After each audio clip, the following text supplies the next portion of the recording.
Good evening, everybody. I am doing my best to get things started on time.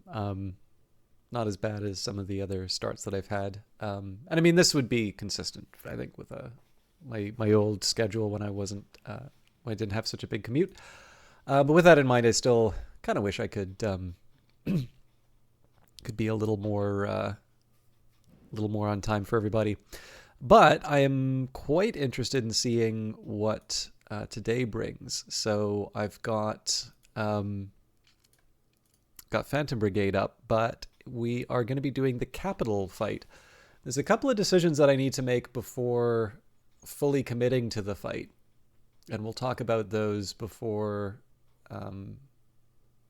before we get too far into the game. But I am kind of looking forward to doing the capital fight again, because I have not actually done it until under the full release of the game, I believe. The game's perfectly enjoyable, and I suspect that the capital fight won't have changed too much, but the sort of implicit goal of, hey, Joel Miller, good to see you again. This game is pretty cool. Sorry, you said you prefer Joe. So no, I appreciate it. I don't doubt people when they say that, but it's not always so so quick. So I'll give a little bit of background on this game when we load up the main screen. So this is a game, Phantom Brigade. It is by Brace Yourself Games. So Brace Yourself Games is a Vancouver-based developer. They are a really interesting developer. For a while, their founder, Ryan Clark, had this series called The Clark Tank. Olaf, it is so good to see you again. Does it count as spring where you are? Anyways, I hope you are well. I'm glad that I can actually get like a decent start time, because I suspect you suffer the most when I get tied up with my commute. But it's lovely to see you. I hope things are good on your end, and I'm very happy to see you. Sorry, I know I'm repeating myself, but anyways, we've got. Oh, by the way, I'll just caution. I did order something. I ran out of groceries basically, so I do have. I guess. I mean, basically, it's a snack at this point, but I may have to step away from the keyboard in probably about half an hour or so. But anyways, so Brace Yourself Games, I think had this position for a while in terms of being a little bit of a thought leader in terms of game development. They talked quite a bit about hooks. In fact, you can see on YouTube how they... Hey, no problem, Joe. It was a good time because I had good people participating, and you are absolutely included as part of that. And in any case, so I think, I don't mean to suggest that Ryan Clark is the only person who has ever thought about hooks, but I definitely think, and if you want to see this sort of stuff on YouTube, you can search it for sure. I think there's been a big role, and I really enjoyed the Clark Tank series, and I can sort of see why. I mean, in the end, people have to decide what they put their time towards.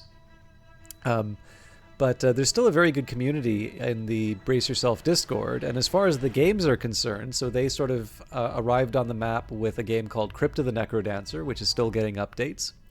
Their follow-up games were Cadence of Hyrule, which is, I think it might actually be the first Zelda game, or game that used sort of the Zelda IP that was made by a company that was external to Nintendo, but that's available on the Switch. And then in terms of development, they made a sort of strategy city builder called Industries of Titan, which I quite liked, and I feel that it maybe got a little bit of a rough reception when it first came out, but it's a game that, in my opinion, does hold up. It's, I think, a game that you can sort of see the ambitions that it might have had, but if you focus on the game that you have as opposed to the game that you wanted it to be, it is a very enjoyable one. I, at least, still get quite a bit out of it. And then around the same time that Industries of Titan was being made, Phantom Brigade was released, or was being developed and in early access.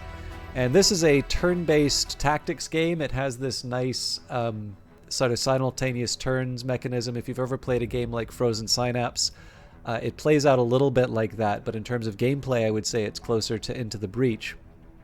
And it's just this really well-animated, well-designed. You can kind of already see the look here, right? This sort of cinematic mech combat style game. And the soundtrack here is by Riley Koenig, who definitely occasionally stops by, usually right around the time that I sass the soundtrack for like playing the sad music, doubting my tactics. He never seems to come in when I'm talking about like what a good composer he is.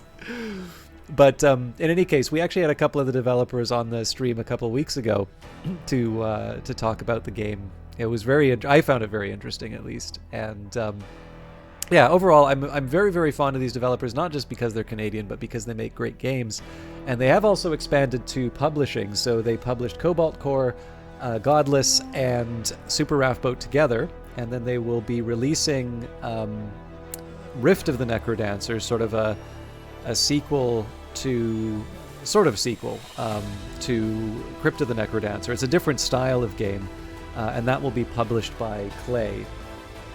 So anyways, let's take a look at what this is. Now, I'm just going to let you know, Joe, I've been playing this campaign for a while, and my goal right now is to go to the Capital District, which is kind of the final fight of the game. So you're seeing this really far at the end. I'll try and briefly explain the strategic level of this game right now. So the tutorial is basically you training in a new type of mech. And in this case, the mech that you have is equipped with a special technology. It effectively forecasts enemy movements 5 seconds into the future. Quite a bit, yeah. We actually did Outlast Trials on on Monday, just because the game was crashing a little bit too much. But I do quite like strategy games, and it's because they allow me to talk quite a bit over them. There isn't quite the same need to give urgent responses, but where I can, I do like a variety of games. But I will confess that my great love of gaming has definitely been the strategy genre, and I think there's still a lot that can be done. Hey, Vesper, very good to see you. It's your job to get him into other games. If you ever want to play something online, you're down to play. Oh, that's interesting, Joe. I don't know how many online games that I have, but if you can throw out some recommendations and there's something I see in there, I'd be interested. I'd definitely be interested in doing a little bit more online gaming. That'd be kind of neat. I will, for those of you that didn't see the host previously, Vesper Fortune was who we hosted last stream. Always good to see him. Now, I can't remember the name of the game that you were playing. It seemed like a little bit of an RPG-ish narrative-style game. You're looking for inspiration yourself on what to play. I would recommend Phantom Brigade, but I know you're a PlayStation 5 streamer, or player, rather.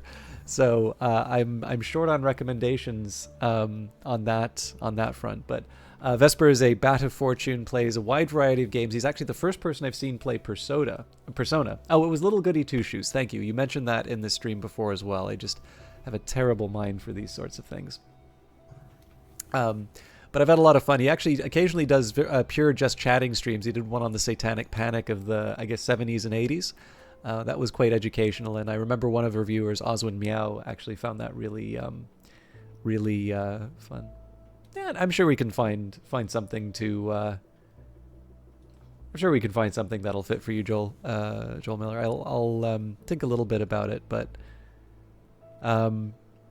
anyways, so the strategic layer of the game, or sorry, I was talking about the tutorial. So basically, the tutorial shows the initial invasion, where you and the Brigade, or what eventually becomes the Brigade, sort of fight back and escape from the initial invasion. Ultimately, the country is overrun by this invader, and you return a few years later to essentially conduct this insurgency against the invasion forces. So the first province, Headmark, is sort of the tutorial of the strategic layer.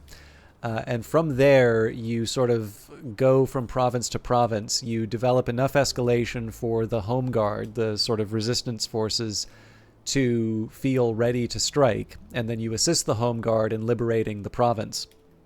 And one thing that they added in the most recent update is a big boss fight at the end of each province. So this one, because I feel quite comfortable with the game, I've decided that I wanted to sort of cut a path directly to the capital to kind of see how quickly I could get to the capital as long as I went province by province, which is what we're going to be doing right now. So I just wanted to give you an idea that I've sort of rushed my way in. And of course, that means that I may actually be facing a stronger force than I can handle. But I think it'll still be interesting to see how it turns out. You might like Hell. I've actually played the first Helldivers. That's a fun one for sure. I haven't tried number 2 though. I'd actually like to give that a shot. Cured, can't stick around, but I hope you have a good one. You had your wonderful. I hope you enjoy playing everything on your commute. I've actually been reading on my commute like an absolute peasant. But yeah, anyway, so we're celebrating from the liberation. I'm trying to decide here. So we've got the experimental assembly. So I need supplies to be able to build the experimental assembly. So what I'm going to do here, I'm actually going to tend to my mechs once they're repaired. I'm going to scrap anything that we're not using. And we'll see if I can build a big fancy gun. Okay, so that's right. We also paint our mechs after we liberate a province, so we'll be coming in style when we go to liberate the capital. So the longbow has sort of been try to make it as fast as possible and rain chaos on the enemy. So we have this prism assault rifle here. It does definitely do more damage and higher concussive damage. It does less damage to buildings, but you know what? I think I'm going to try this prism. I've never really used one of these before. So liquid cooling will reduce the heat generation. But I could also go for expanded magazine. So this one we've got 1258. If we try the expanded magazine, 1573. I mean, that's another 250 damage there.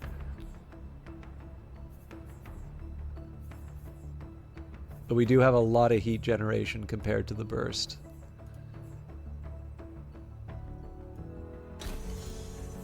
I think I'll go for the heat generation on the start. It's a cowardly move, I know.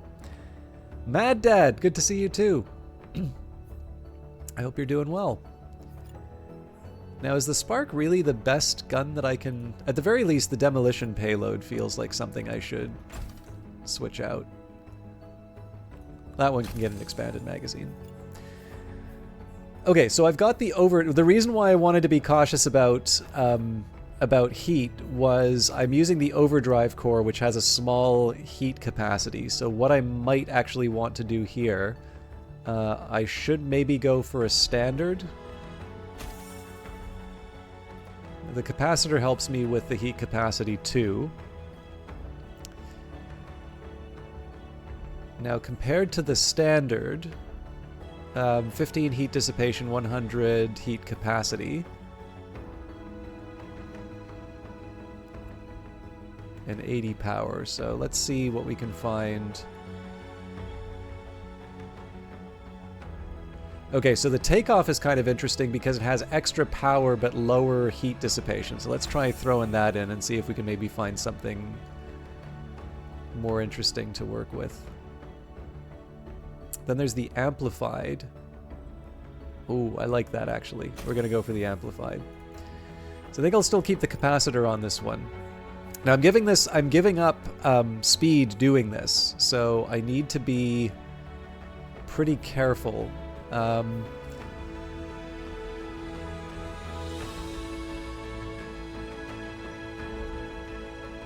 Only this Nox has the lower mass, and I'd sort of like to... Yeah, you know what?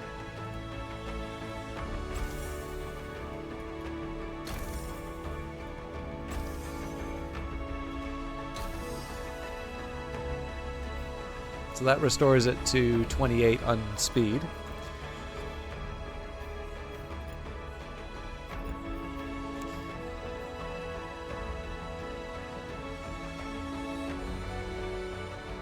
Now what I want to do with these is see if it's possible to keep the 28 speed without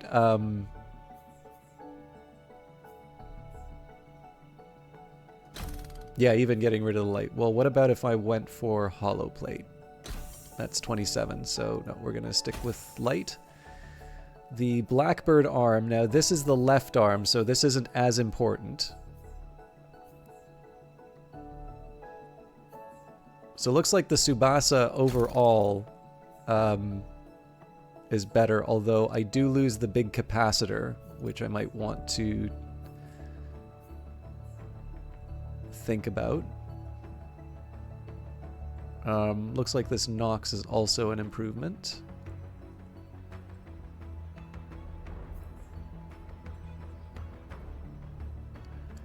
In fact, this Nox... Oh, well, this is actually a Nox 3.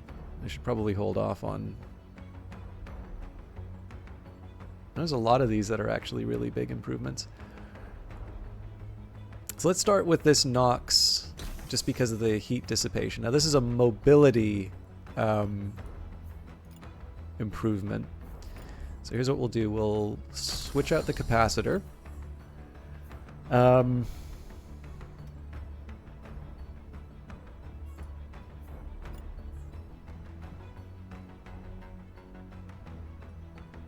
This Helga is kind of interesting, but it ditches the heat dissipation, which is a problem. So if I take this arrow arm, right now this has got light plate, so that drops us down to 26, but what if we put hollow plate on instead? 27. Okay, so I need to...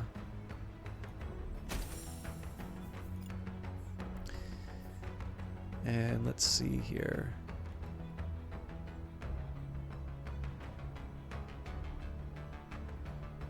This has got better heat dissipation, but I don't think I want to make my primary arm that weak.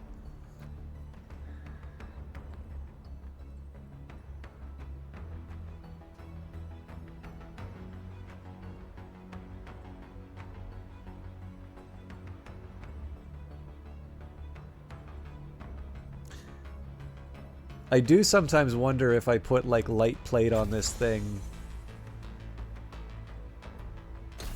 Well, there's my 28. Interesting. Okay, so if we compare that to... If we compare that to the other heavy we were using, worse heat dissipation, not as strong. Okay, nope, I'm sticking with that. Weight reduction doesn't really do anything on this one here, so we'll stick with the weight reduction 1. I mean, I could try a booster as... Okay, no. I have to have weight reduction. Oh, I do have a Discord. Let me take a second here. It's quite dead, but the thing is, if people want to participate in it, I am absolutely happy to... I'm absolutely happy to do some more... be a little bit more interactive. Thanks, Kieran. And yes, for everybody sticking around or lurking and all of that, I do need some time to just get the whole brigade set up. So yeah, well, it used to be that there was only like a time sensitive. It used to be that the invites were time sensitive. So maybe I should go back to put a permanent link down. I should look into that. Thank you for the reminder. But yeah, that link should work for you. Okay. So what I'm trying to do right now is just see if there is a way for me to get... So like this would be kind of interesting, except for the fact that I lose a lot of integrity. On the other hand, the improvement to heat dissipation is a nice improvement. The Elbrus, similar idea. So I can get 5/5. I might actually do that.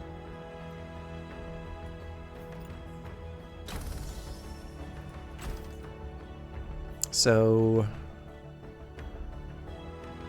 if I put reinforced plate on, okay, so we lose stuff there. So for the offensive modules, we can stick another capacitor on.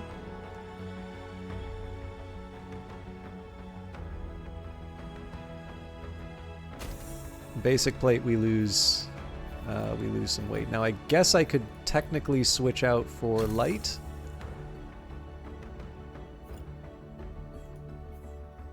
But what if I don't want to do that? Actually, this Elbrus winds up being... Well, here's an idea.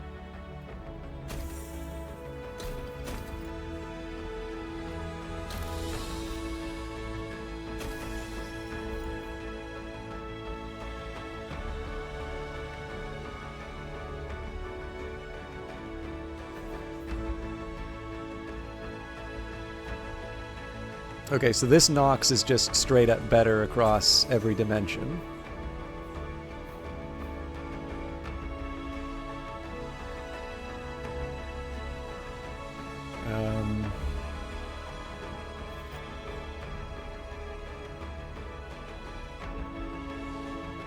And yeah, it looks like we can do better with a lot of these. Not without giving up the weight, though. Although, here, let's go reduction 2. Yeah, so I preserve the... Okay, I think that's as good as I'm gonna get. If I do basic plate, yeah, so we do regenerator 2. Okay. So priority number 1, of course, was to maintain that 28 speed. Yeah, no worries. So Mad Dad, I actually, I'm glad you mentioned that actually. So I'll kind of show you what I'm contending with under it, because you know I never really thought about that change until you brought it up. And I can't show you what the old one was like, but let's go take a look at the most recent video that I have. So basically, when I put on a video for YouTube now, this is the screen that I look at. So I'll zoom in a little bit. So following ad formats are options for your video: location of ads, pre-roll ads, post-roll ads, non-skippable ads, skippable ads. And right now what I'm seeing here is on and off. And then I have the option place ads during video mid-roll. In longer than 8 minutes, mid-rolls will be placed at natural breakpoints. You can review and adjust placement after the video is finished processing. So I categorically refuse to turn this on. I don't think, I mean, first of all, I'm not big enough for that to be worth it. And I feel rather strongly, even if I'm the one who's putting the breaks in between, I figure the very least I can do is let you have the uninterrupted situation. Like, maybe if I did a better job of editing my videos, I would consider doing mid-roll, but like, yeah, the whole idea of taking a continuous stream and putting mid-roll ads on those, I really cannot justify that on my part. But you'll notice here, right, it's like on or off. And so far as I can tell, yeah, we've simplified the choices. I don't know, like maybe there is, it's weird when it says are options for your video, because these aren't options, right? I'm locked into them. But this was a change that was introduced some time ago. And basically what happened was, in the old system, it would say, do you want to put pre-roll or post-roll? And then I was like, okay, well, we'll just do one or the other, because people who sort of binge watch are going to get hit twice by the ads. And like, it's not the end of the world, but I don't need to do that, right? or I can't remember exactly how I worked it out. Anyway, there was like a certain period of time where I was like, okay, maybe after X periods or whatever, I'll go and change it. So like the last one, I think it was like the last video that I put on, there would be a post roll, but the pre-roll would still be on there. But effectively, that option's gone now. So I am okay running the ads, but they are definitely getting a lot more strict in terms of what kinds of control I have. So in any case, sorry about that. I know you said you didn't mind it that much, but I'm actually kind of glad that you mentioned it, just because I was meaning to follow up on that comment and just sort of say, if it seems like I've kind of backtracked on something, it is actually fair to say that I have, but not because I sort of thought better of that system. It's just, you know, this is kind of what I have to work with on YouTube. So, no, I'm sure there are people who will have a problem with that too, right? Like, you can't make everyone happy, but I feel that I have done the best to retain the old system as much as I could. Now, am I crazy, or have I... Oh no, this is the same one. Okay.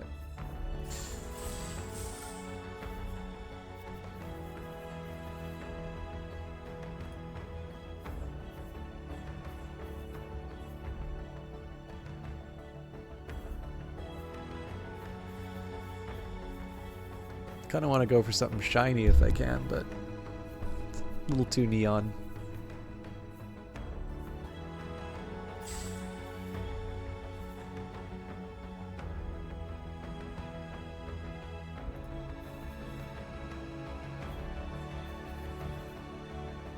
Ooh.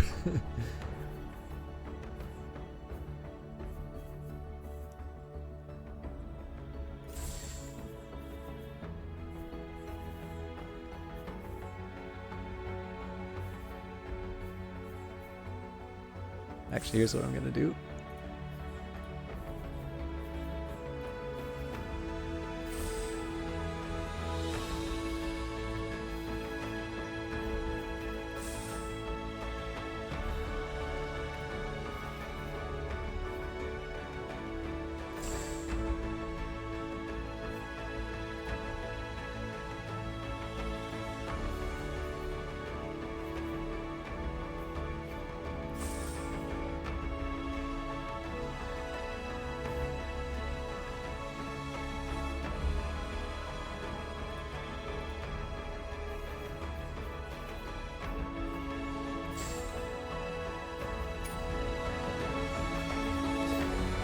Okay, we gotta make him look good.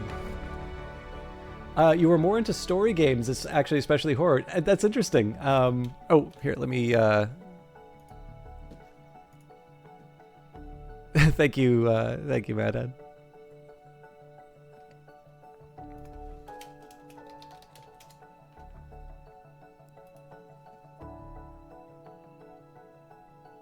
When is the Tree of Wisdom planning episode? Far future. That is one of my favorite adjustments, Joel.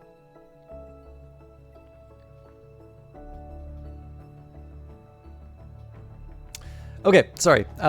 This is definitely, like, I definitely didn't intend to spend this much time on the design, but it did occur to me that I do actually do this design at the end of every episode. So. Now I've got two machine gunners, so this is gonna be where it gets a little difficult. So the Helios is most likely going to be the one that gets the super gun if it comes down to it. So let's take the Protector and see if we can bulk this thing up. Oops. I think I don't have a problem keeping the machine gun. It's 1006 right now, so we'll see if we can do something a little stronger in terms of kinetic damage. Nope. And I imagine this Fallen Shield is still the best that it can get. So reinforced plate is 40 and 35. The Vidar. We have an even bigger one.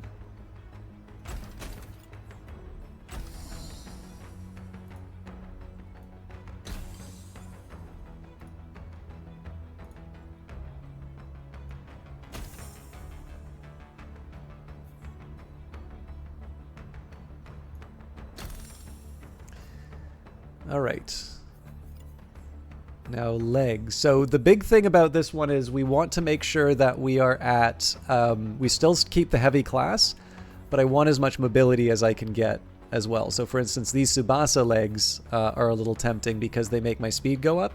The thing is they're a little skinny for the for this mech as well. So the Nox 2M gets a little more tempting.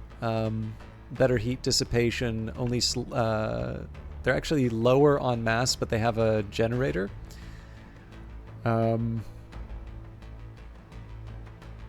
Let's start with these.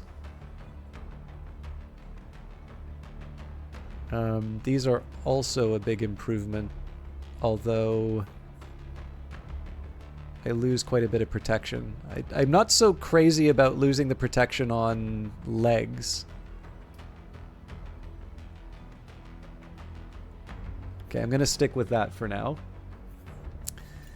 The Tsubasa arm can be as skinny as anything else. So if we go for light plate, did I use up all the light plate?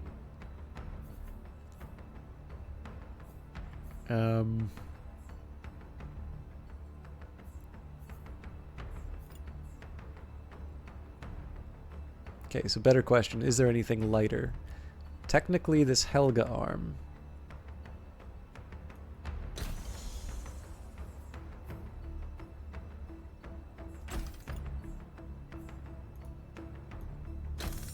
Okay, so this thing is 8.8.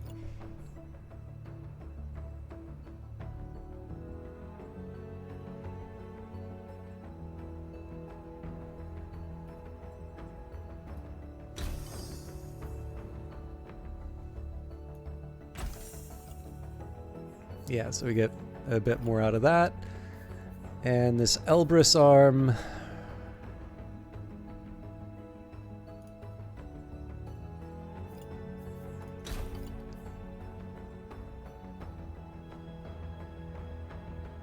So this one has to have a reduction in mass and an increase in integrity, which is kind of a unicorn wish in this case.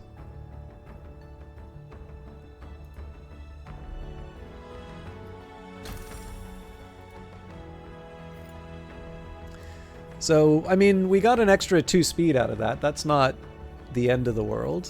So I think this one we wanted... Ooh, I like where this is going.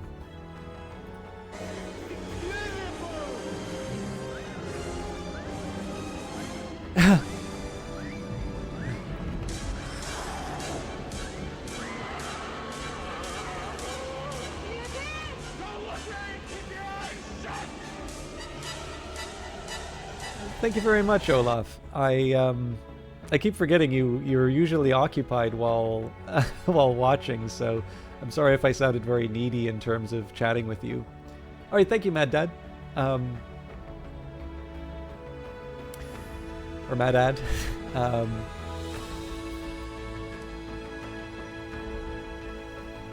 But thank you very much for the resub. I'm sure you know that I appreciate you for reasons well beyond the financial support, but I really appreciate it.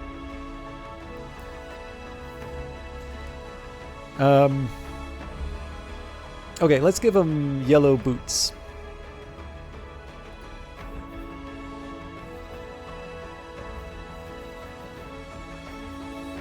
Or as close to yellow boots as I can get. This is as close as...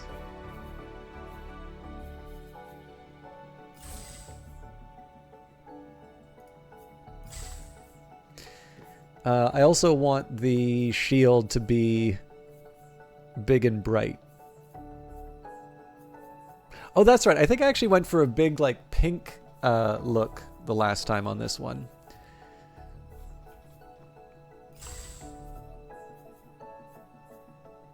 I mean, the black and gold shield looks really good, but...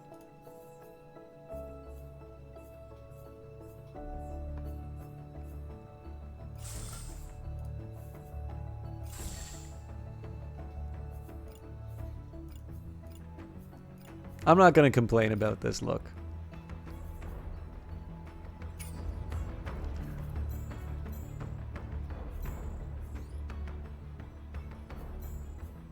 So I'm going to hold back on the Helios just because I might want to do something. I might want to do something different with that. So right now we're going to stick with a with the sniper.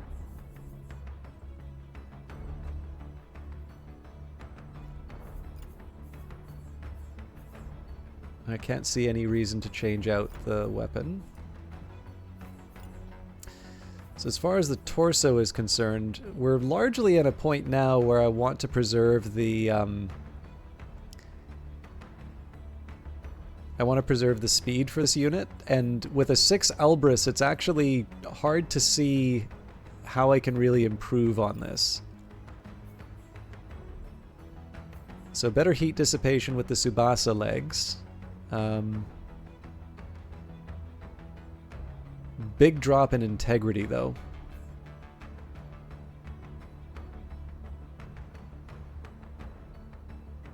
Yeah, so unless we can get some better heat dissipation, I think most of these are a non-starter. Okay, well these will give me better heat dissipation, but at the cost of speed. Now, oh, see, this is interesting. So this would give me it, but it gives me an improvement on mass at the expense of heat dissipation. So I think I'm just going to stick with what I've got here, and instead we're going to get painting.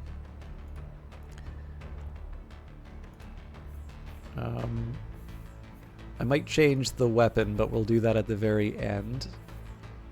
I definitely like the sort of camo pattern we're going with this, so I'll change it up a little bit in terms of the looks.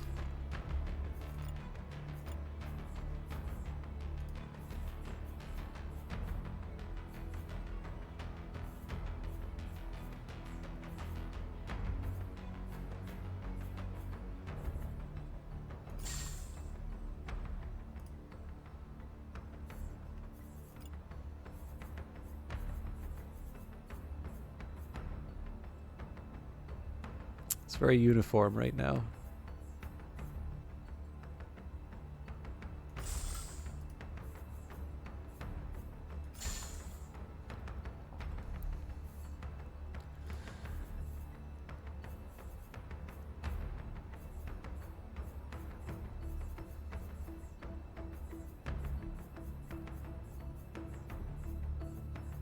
I'm trying not to go too wild on this one.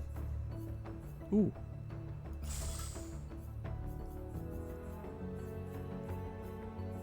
Yeah, I think that's sufficiently understated. All right, the Helios. So again, we may change up the weapons on this one. Right now I just want to do maximum damage, which is what this currently has. This is also using a missile launcher.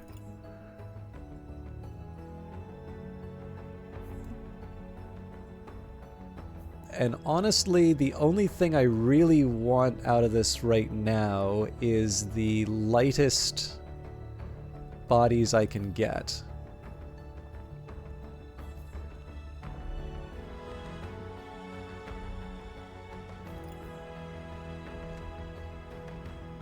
So none of this stuff on its own is going to improve the speed. Now there might be a couple of unfair comparisons with the light plate, so let's just see if we can get anything out of that.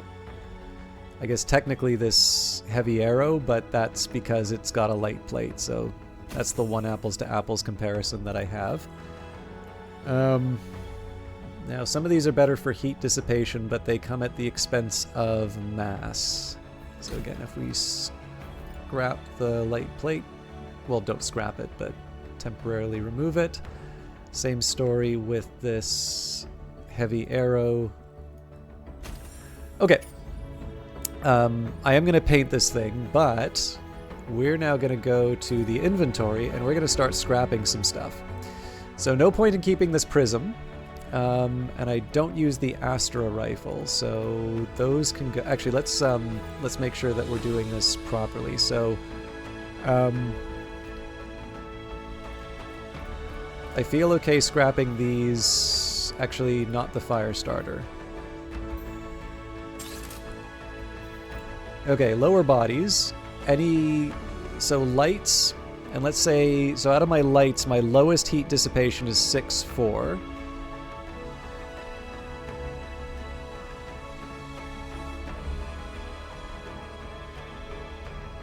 Okay, so I'll accept the mediums, but heavy's gotta go. And for these, I am gonna detach the items. Okay, upper body, again, the idea here is we want light and we want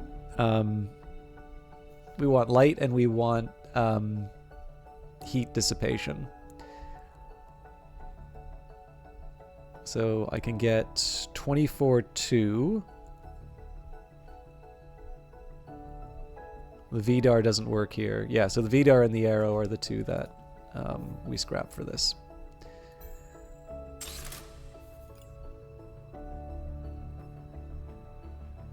Okay, so I think it's lights and media. In this case, we'll probably do the same routine with the heavies.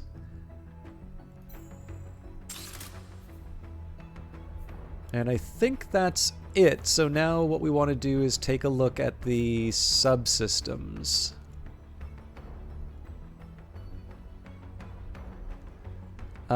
I seem to be pretty happy with most of the modules that I have, so I'm going to, let's try and start by yeah,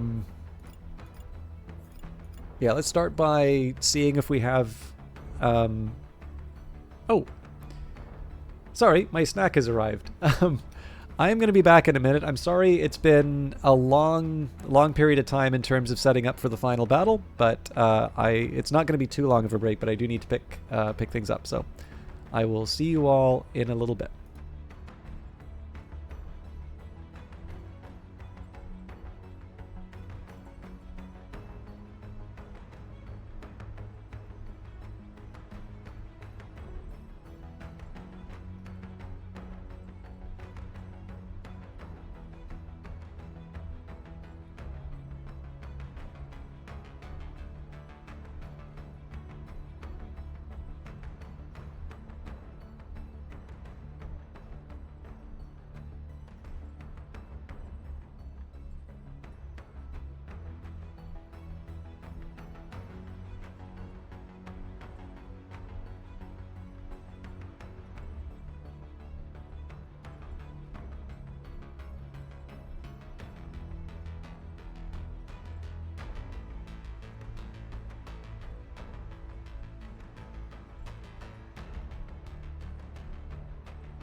All right.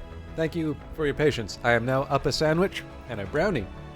The brownie's across the room.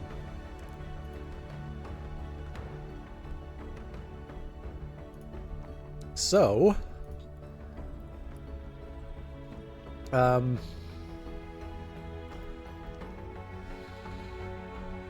guess the tricky part here is that technically I have use for all of these.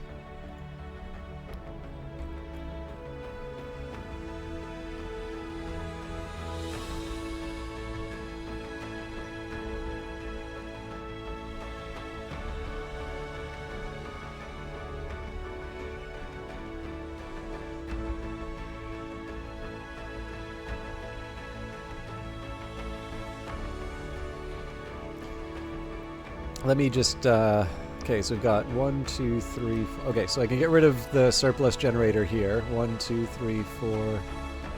Surplus here. 1, 2, 3, 4. This is probably not the right way for me to go about this, but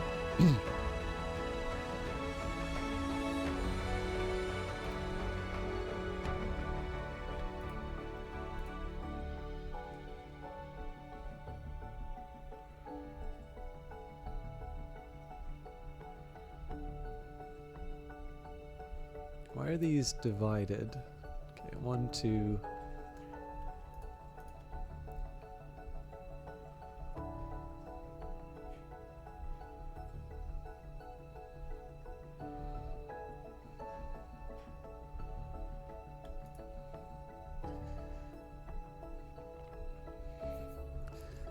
All right, it's not as many as I thought, but okay, we're still short on the scrap. So here's what I'm gonna do. The heavy stuff goes. I'm gonna keep the light.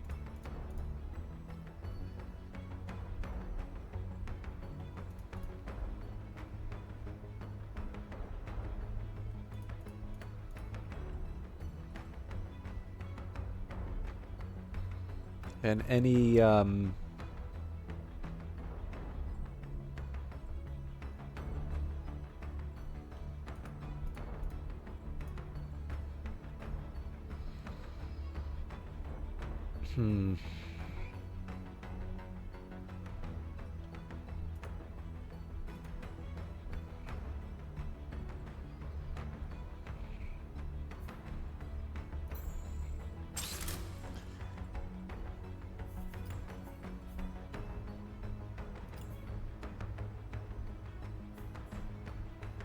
time to make some hard choices. All right.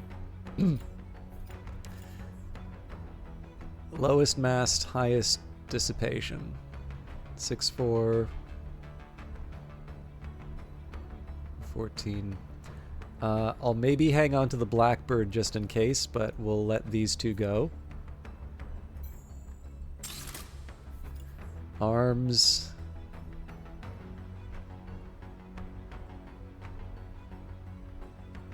Yeah, so the Blackbird and the Arrow. Oh, and the Nox. Okay, we'll hang on to the Arrow. I've already scrapped out these.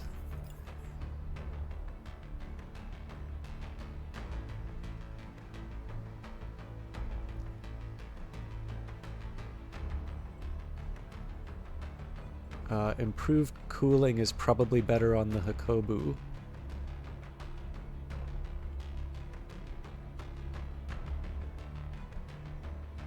This has an offensive module. Oh, they both have offensive modules. Yeah, the Hakobu is the better one. Okay.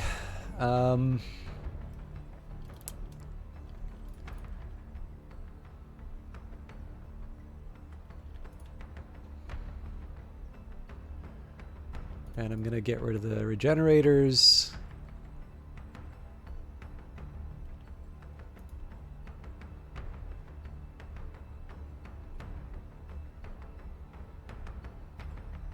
One, two, three, 4, 5. Range, hybrid.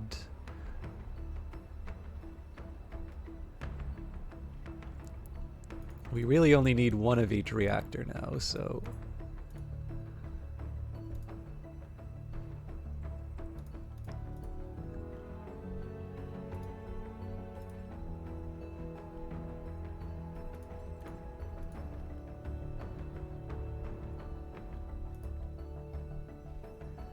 And likewise, we only need one of each.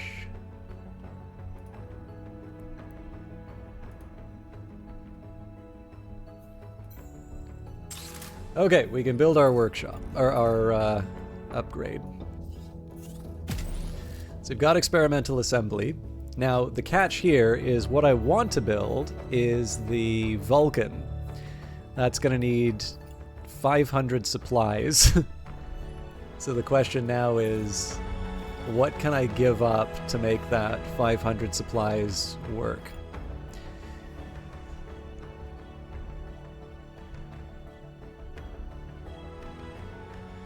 Let's say, okay, so...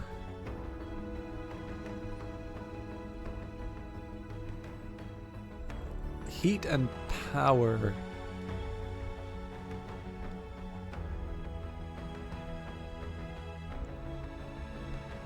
So I don't think I see myself using a charger. Don't see myself using a hot rod. Maybe a takeoff, maybe an overdrive.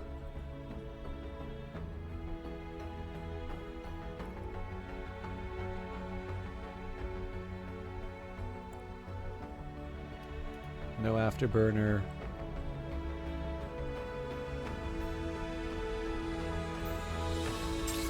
Okay, we're getting there. Here's what I'm going to do. I'm going to take a quick look at the Helios as it is currently built. I'm going to open up my notepad. Apples with peanut butter. That sounds really good. Okay, so what I'm going to do here, we've got offensive module.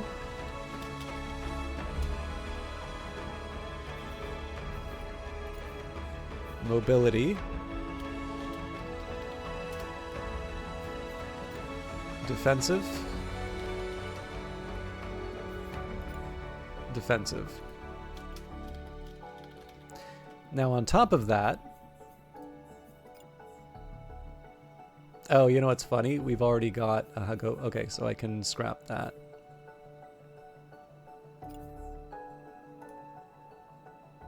Defensive and mobility.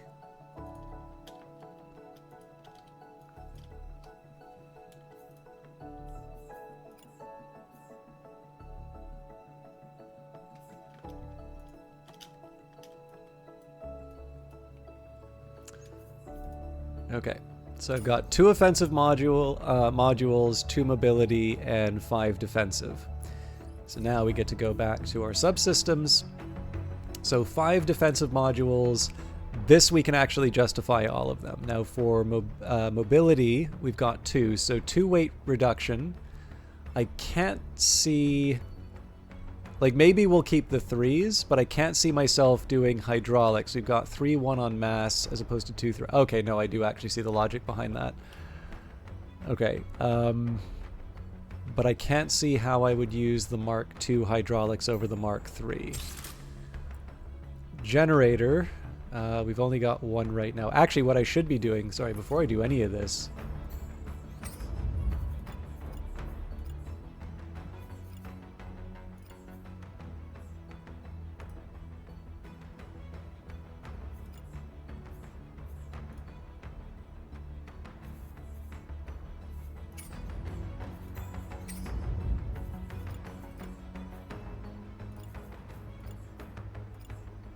Yep, this is all working as intended.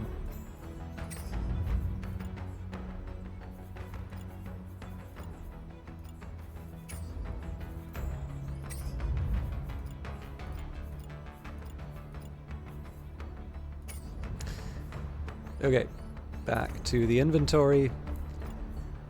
Alright, so 5 defensive modules, 1, 2, 3, 4, 5. Mobility, we have 2.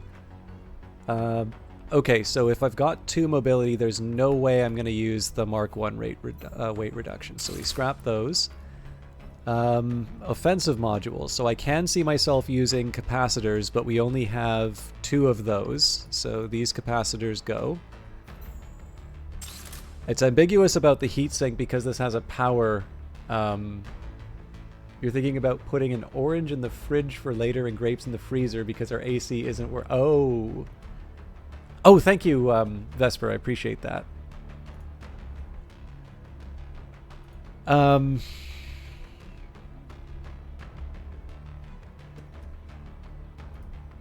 Okay, 2 offensive modules, so 2 precision. There we have it.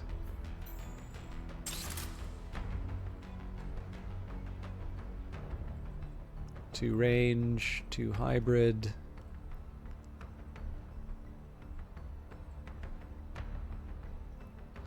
All right, we're 300 away.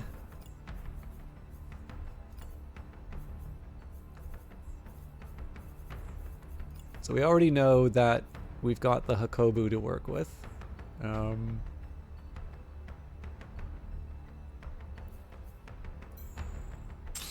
391. Oh, I completely ignored the weapons. We've got a ton of stuff that we can get some points out of. Okay, so I want to keep the burst, but I don't see the value in keeping the prism or the Astra. We're already good for machine gun. Well, the 904 I might keep. I need to keep a marksman rifle. This is the scarier of the 2. Okay. I am going to scrap and detach on these. There we go. Okay, I could have saved myself a lot of heartache. But now we get to make the beloved Vulcan.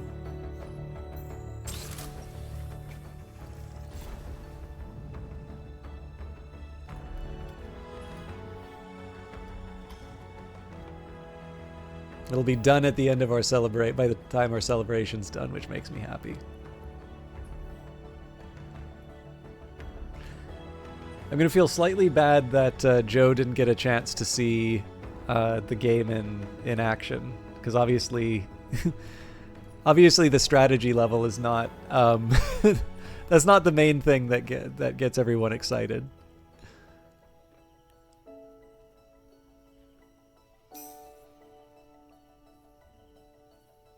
Oh, we have finished the Vulcan. So, let's see if we can make the Helios work.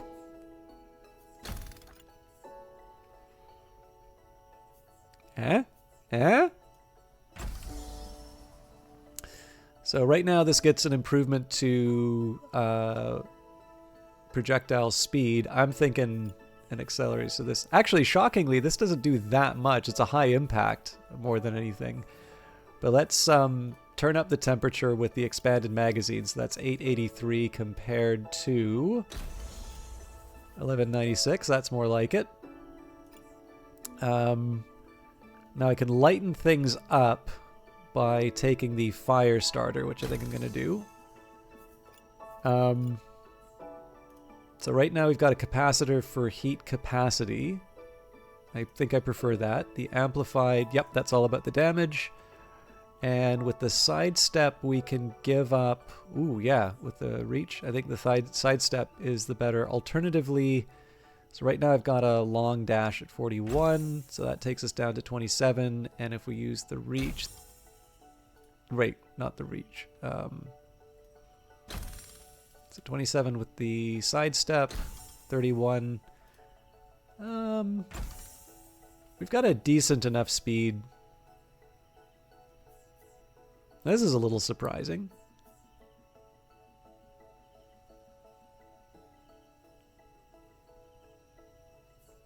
Oh, because of the generator.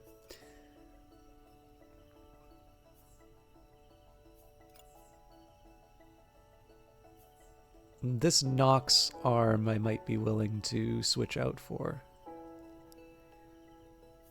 But that's probably artificial because of the... Yeah, you know what? We'll I think we're gonna keep this the way it's currently built. 20 is not a terrible speed for this. So I guess I already did sort of the pink and green loadout. So this is going to be the... what color scheme do I want for this one?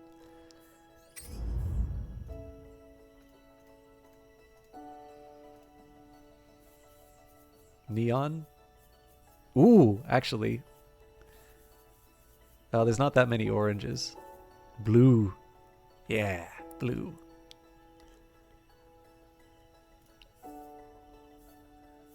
Unless I can make it super shiny. Okay, yes. Combinations for shining.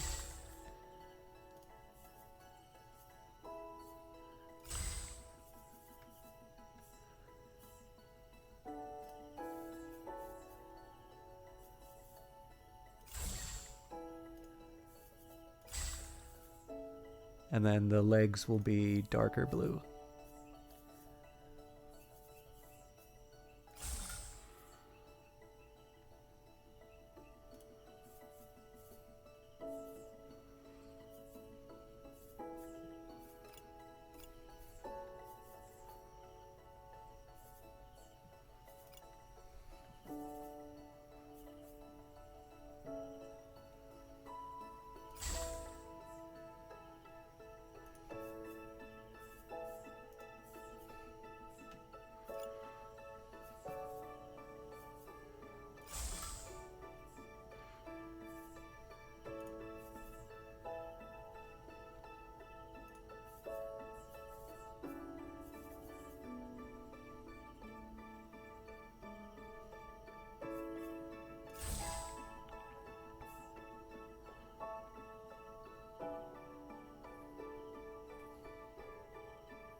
I should probably change the head too.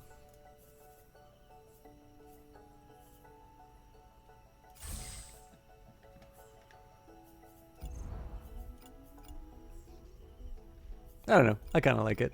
I'm sure there's some refinements that I could do. Maybe the shoulders.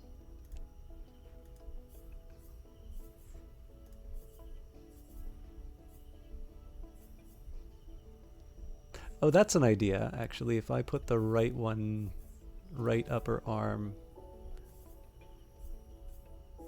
That's that specific design that causes problems. Okay, so with that in mind...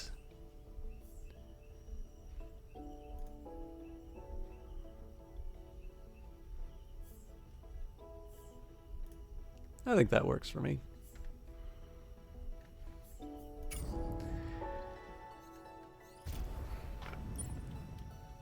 All right, so we just need to finish our celebrations, and then we go to the capital to try our luck with a brand new mech that we have not tried in battle at all.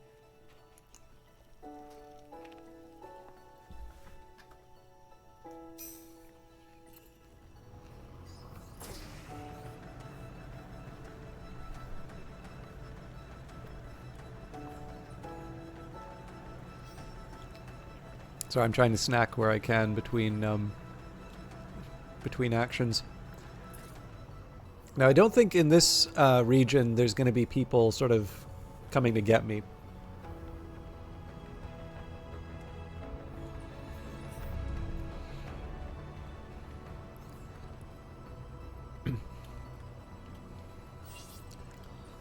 All right, fully recharged, so I'll close the distance.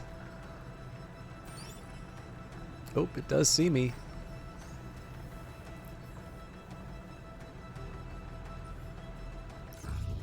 This is it. The distant vision of the capital peeking over the horizon is enough to convey the gravity of your mission. Even from here, the cacophony of gunfire and explosions reaches the base. The Home Guard is buying you time with blood and metal. A strike to the nation's heart must be decisive. Your engineers are prepared, your mechs are poised, and your pilots waiting.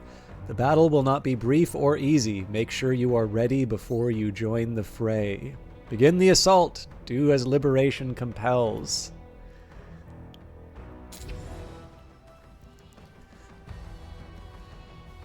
Capital Assault Outskirts. Advance to the breakthrough zone with all of your units. Eliminate any additional units as optional objectives. Okay, so this is a different scenario.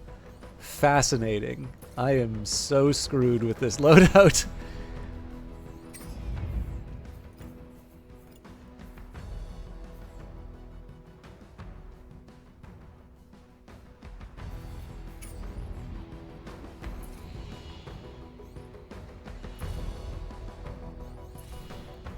So I think the biggest challenge is going to be getting the protector to the breakout zone.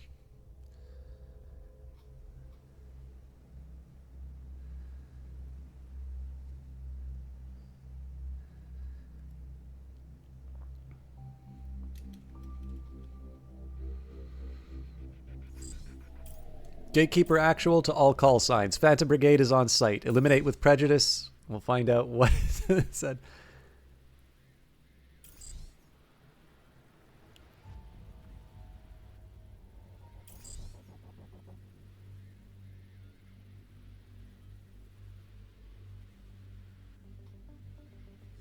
Okay. Gatekeeper actual to all call signs. Phantom Brigade is on site. Eliminate with prejudice. Signal for reinforcements. Out. Boss, objective here is to reach the capital center. Don't expect an easy tussle, Brigade. These troops are the best of the best. If you can thin out the crowd in battle, we can cover you during the second phase. So primary objective, reach the breakthrough point with all your functioning units and hold it. And then eliminate 8 units to relieve the home guard for help in the next battle. So I guess the point here would be to get to the breakout point. So that's manageable. And honestly, there are a lot of units on the table right now, but there are also a lot of like turrets and things like that. So we might actually be able to get away with just running in and bullying the hell out of everything. Let's first of all see who's shooting at what. Okay, so this unit does get targeted, but not right away. So I'm curious if I can get away with something like this.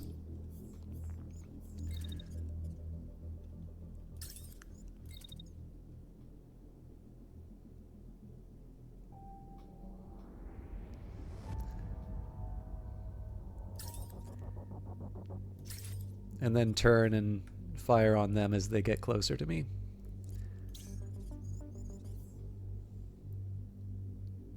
Okay, so there are definitely people targeting the targeting my unit with an assault rifle. So I'm going to do something a little cute here.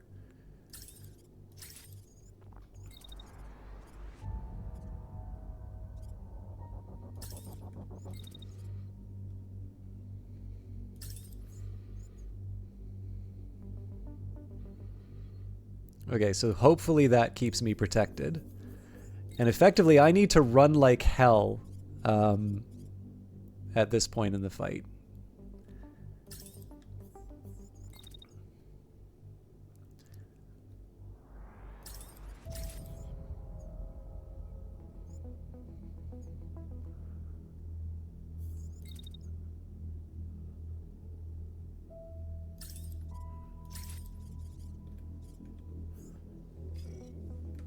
Okay, good start.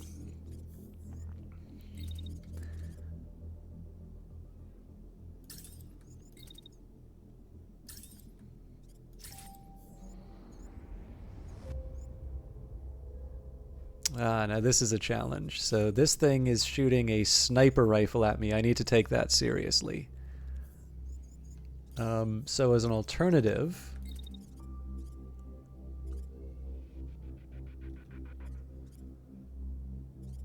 Oh, this is an interesting idea.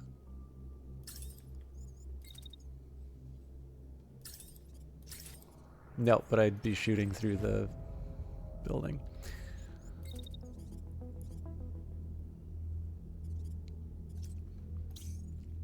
Yeah, so it's 2 sniper rifles coming after one of my most powerful weapons. So we're gonna dash away.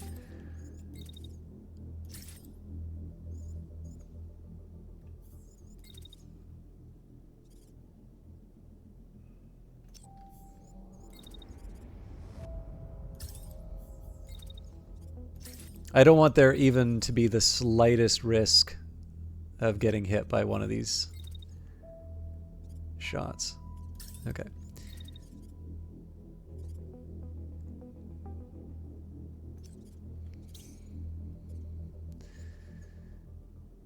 That pretty much silences them for the turn, I think.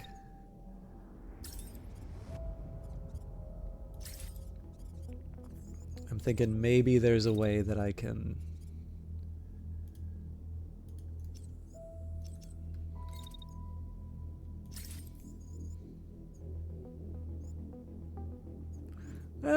it's worth a shot.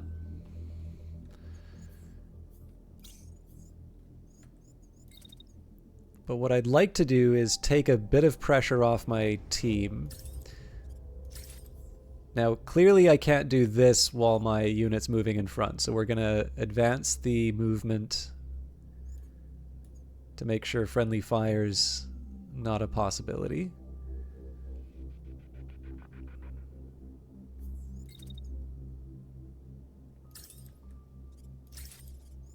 But otherwise, we're just going to stay put and do our thing. I better not take extra damage, so what I'm going to do here is I'm going to take my shots, and then I'm going to get behind a building just in case something scary happens. Okay, this will be an interesting run, I think. Let's watch the magic happen. Ooh. Okay. I like this touch. It's been a while since we've heard this song.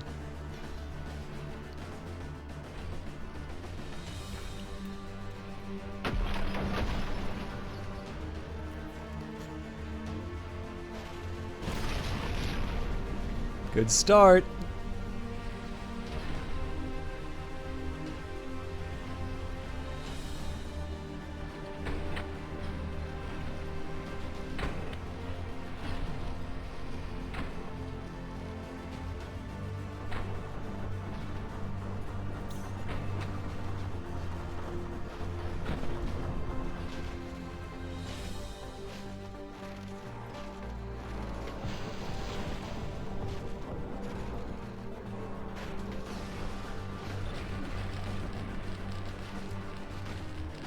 Safe. And that turret's down, which is good. So let's see if we can have our revenge with the sniper.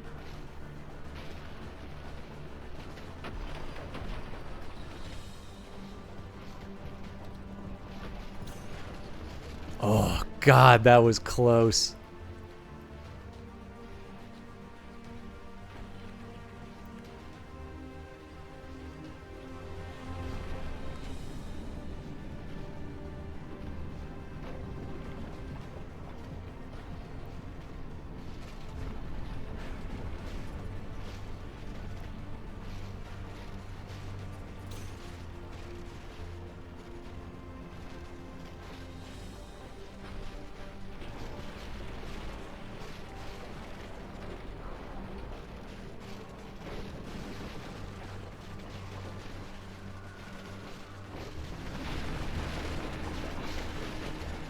That was a good start for us.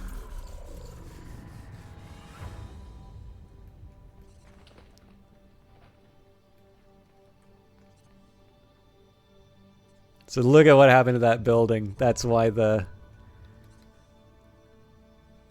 that's why the longbow was running so fast. But the sniper was definitely MVP on this one. It melted the tank right at the start. And we got some pretty good shots on the Vulcan. So now I do need to worry a little bit about our ultimate destination. Like, these machine guns are really going to cause me problems, and the reinforcements are arriving at a really good clip. So I'm happy enough with what I'm doing here because of the effort to... I mean, I kind of doubt this secondary objective that it's saying. I don't think we've killed enough units to make that worthwhile.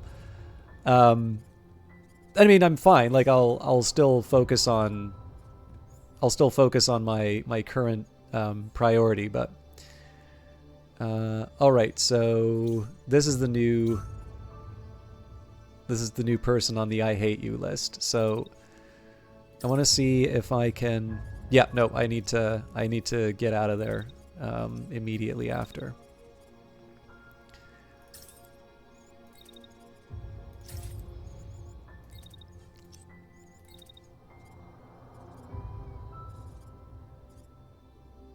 He's a bit exposed.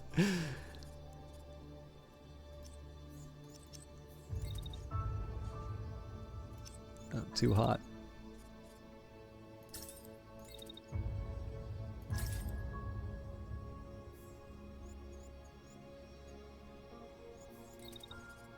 So there is a fix that I can do for this.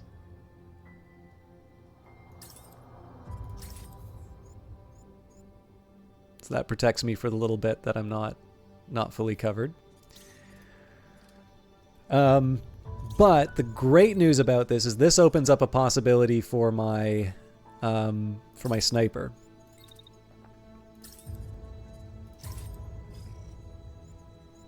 In fact, I'm wondering if I can get an even earlier shot.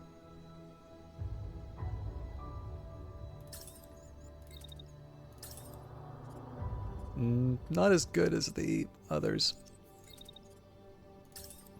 So on this one, sort of every second counts.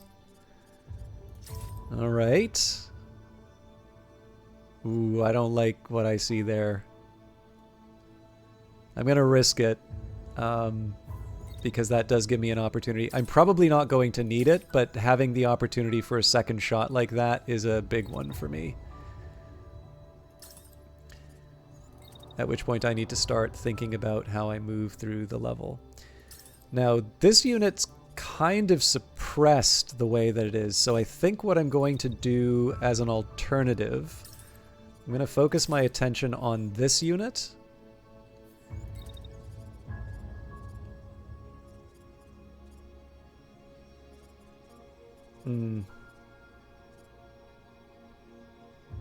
Yeah, I mean, this is the best I can do.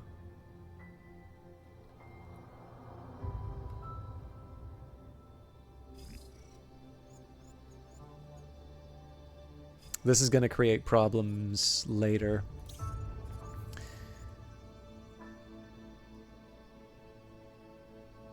Okay, now I'm in a pickle with the longbow, just based on how this unit's moving.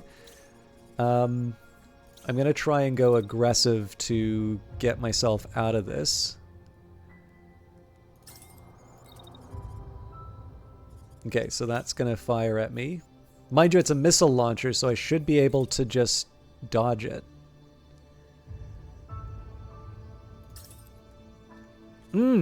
Yeah. Because then we dash, and I start munching on turrets.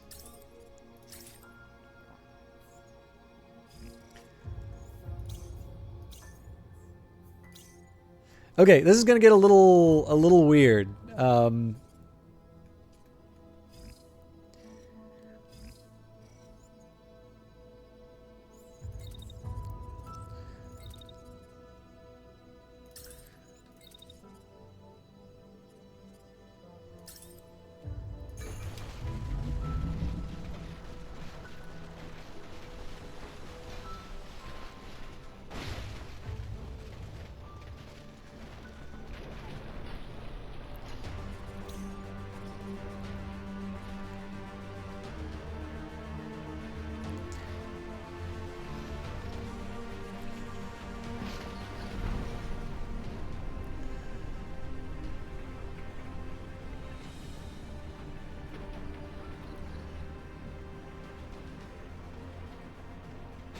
Yes!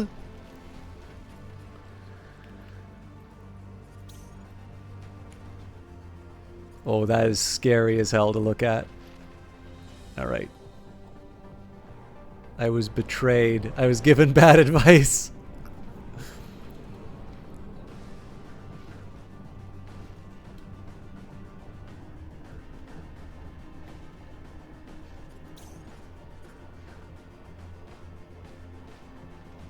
I used to have a concussive version of this that just it just deleted enemy pilots. There was no way that they could withstand all of the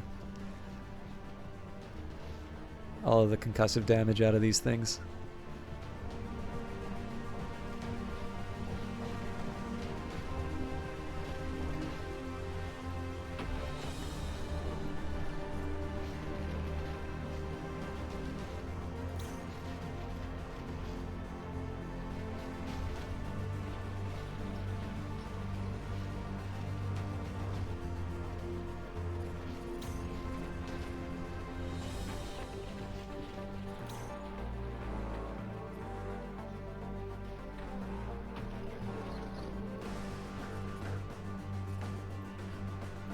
This should be safe.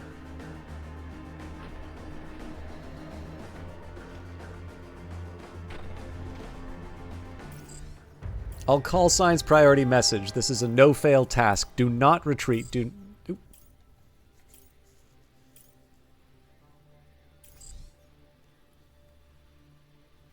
earlier than I was expecting.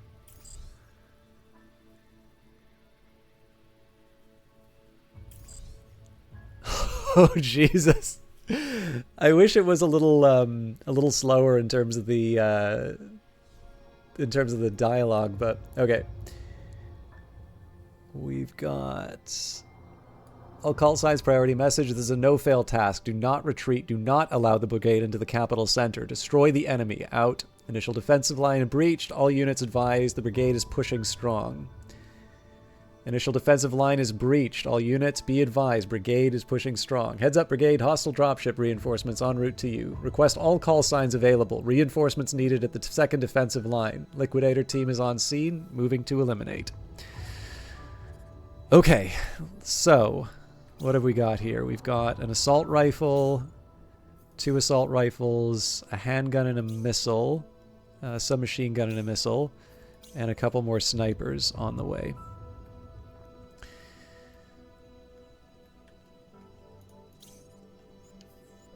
So first priority is obviously to eliminate everything that we can. I wish I could have done this sooner. Gonna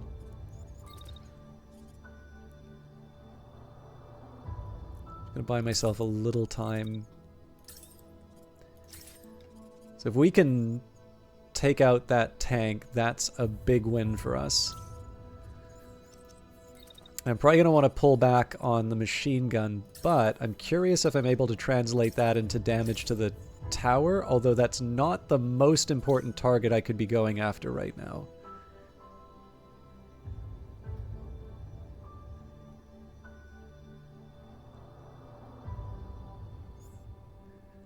I think I'm going to risk it, though. Because I can follow that up with a shot on this. Oh. They want me dead.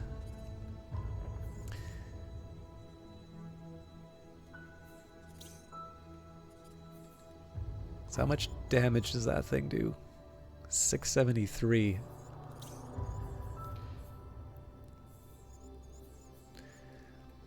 So again, I have ideas.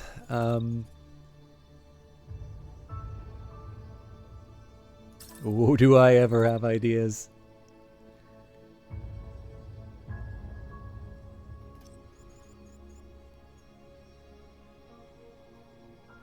Okay, I feel pretty safe with that.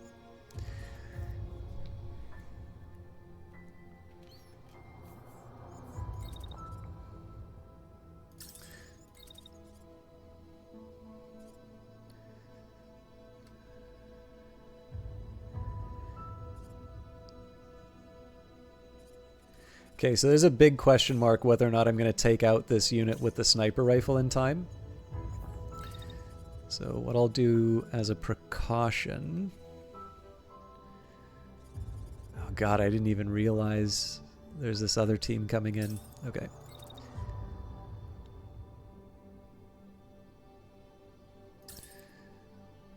I do not fancy my chances on that shot, but it's what I got.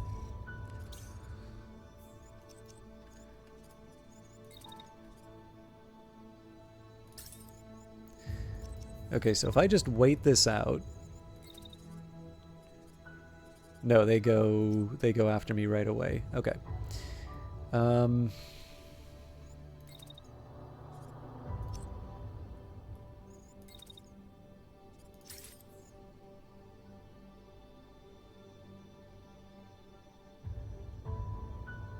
So it's not a disaster if it's cover to cover, but man, that is going to be a tough...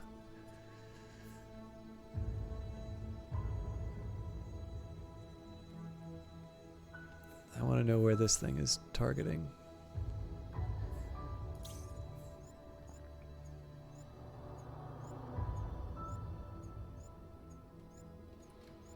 Yeah, no, they're coming after me.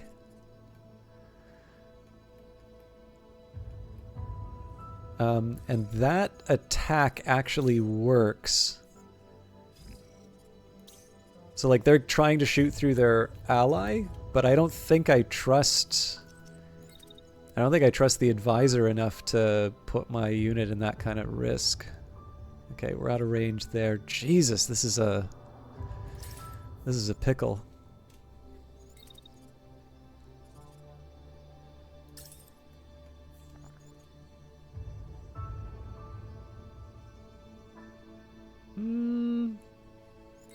There's something interesting happening here. Okay, so if I go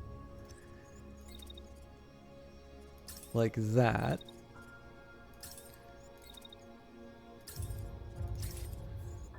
that gives me something to work with. I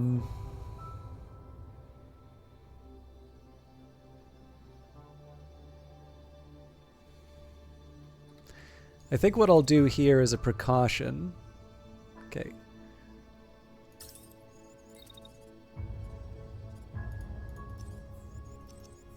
So I'm going to sneak behind some cover, which I may wind up destroying as a result, but...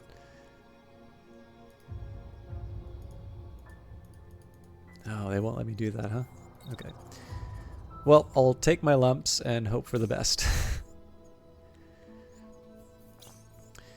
Okay, Kilo. Definitely a favorite among the turrets.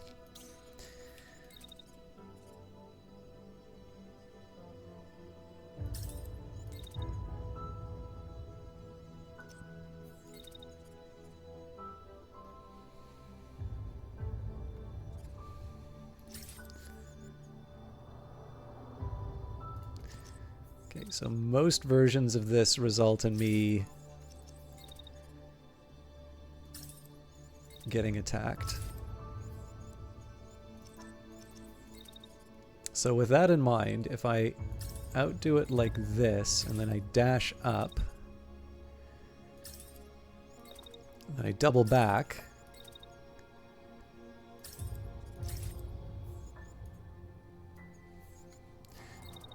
I do wish I could do something else, but right now, even just being able to do a little bit of chip damage on one of the towers is enough. But I think I also need to consolidate the brigade a little bit. I wish I had something to shoot at here. Did we watch how this played out?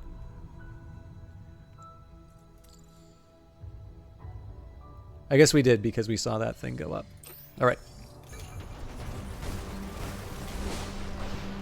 Okay, little chip damage.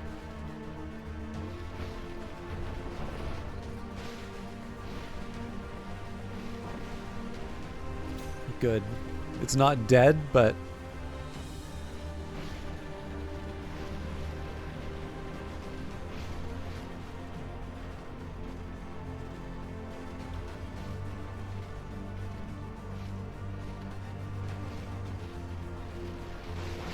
I got hit. Oh man, that thing's deadly accurate. That is no good.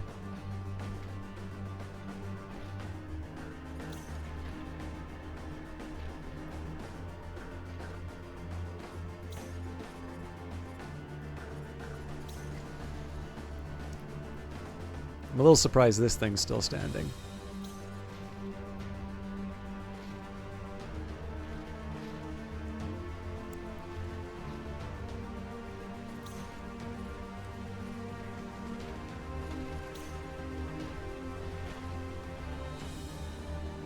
Feels like a lot of that's going into the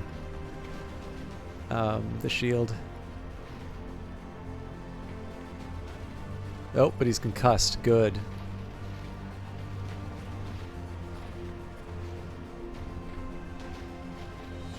Friendly fire, friendly fire, friendly fire. No luck.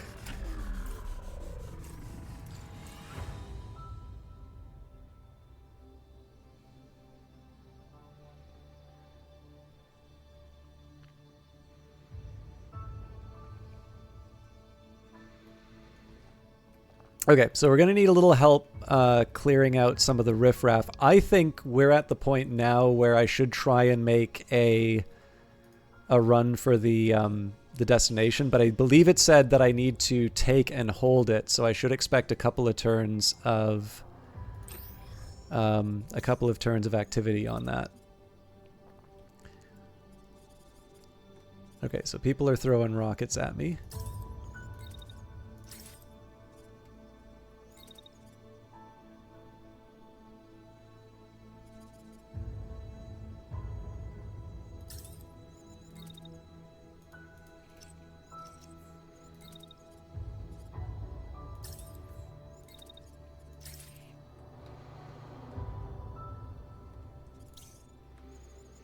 Now this sniper should be kind of the hero mech.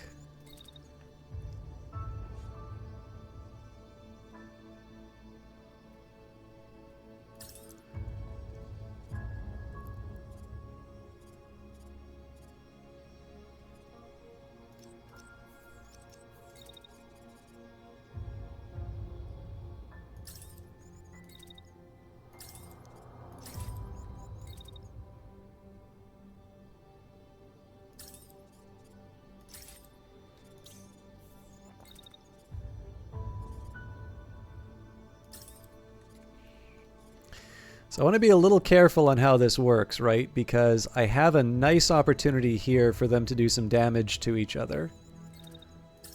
I'll throw up the shield just as a precaution. So I want to give them just enough time to inconvenience themselves.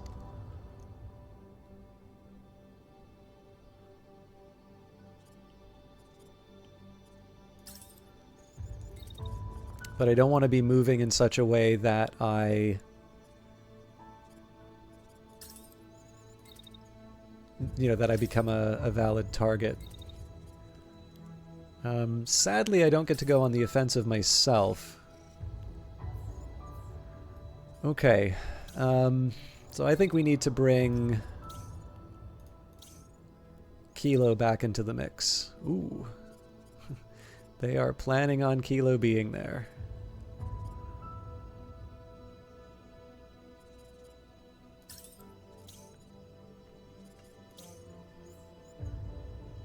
Oof.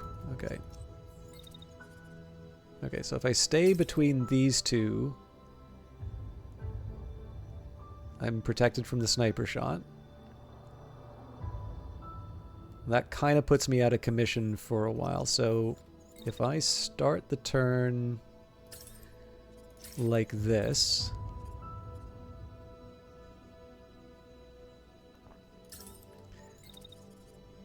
I get damage on a target that I value.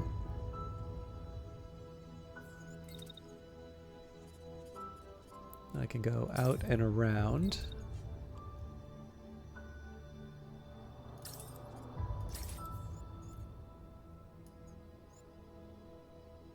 Nice. Okay. I'd rather be targeting some of these enemy units here, but the fact of the matter is I just don't have... like, that's an overwhelming force. So what I need to be focusing on, honestly, is taking these out. But even then, I'm sort of locked down. Like, it's nice that I've been able to take out these turrets. This is buying me a bit of breathing room. But it's stuff like Kilo that's really going to make the difference.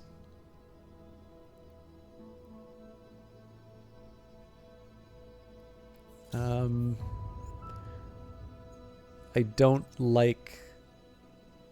like that second attack. I think I'm going to get hit with a missile, and I don't want to get hit with a missile.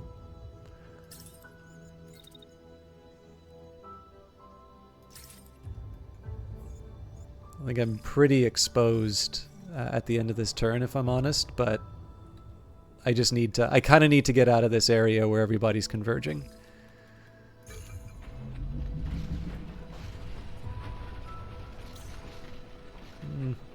That friendly fire is not really going to count for much.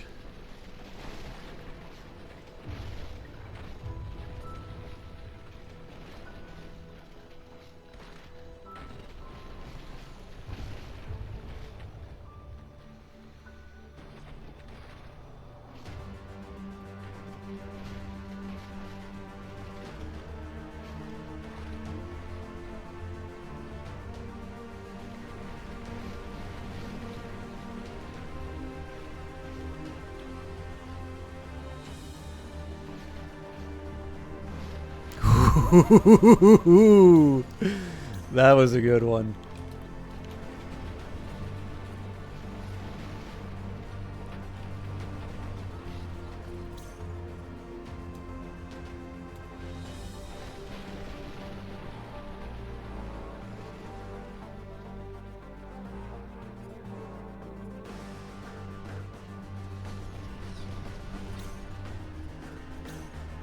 If I can get my Vulcan on this guy, that is a good day for me.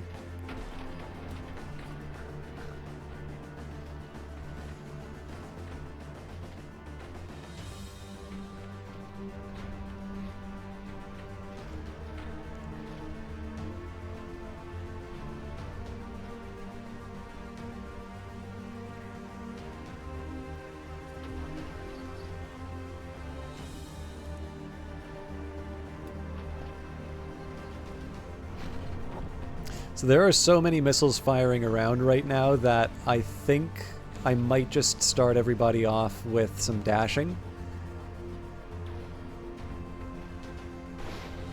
Because it is actually quite tricky for me to figure out what's... I guess I saw these two flash, so... I think I'm willing to take a little bit of a risk.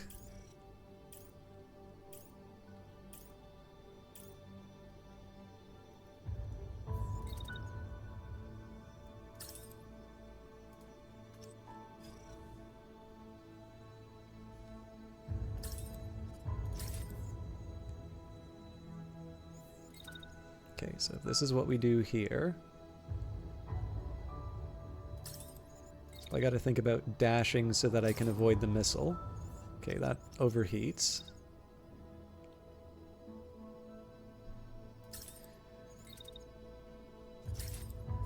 Okay.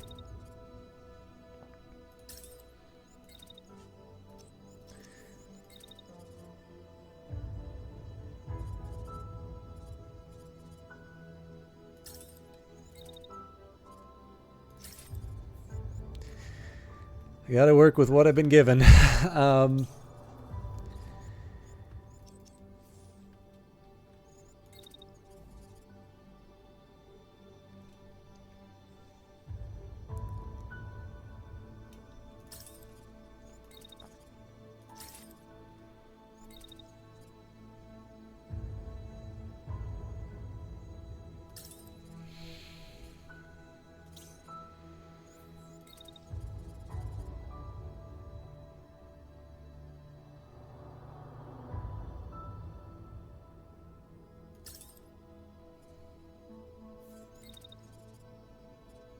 Okay, that's a crowded entryway. Yeah, that's not workable. Okay, I'm gonna figure out what to do with that unit later.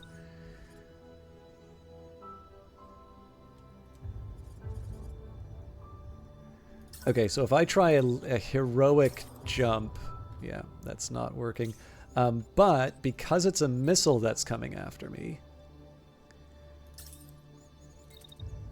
probably do one of those.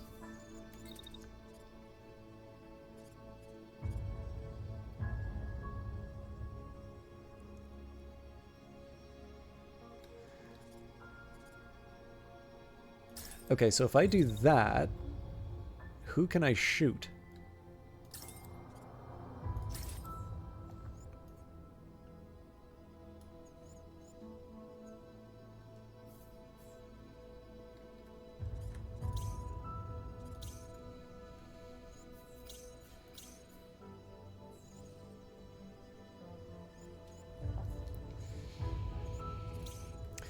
Okay, this looks ugly as hell. I need to completely revise how I'm using this unit.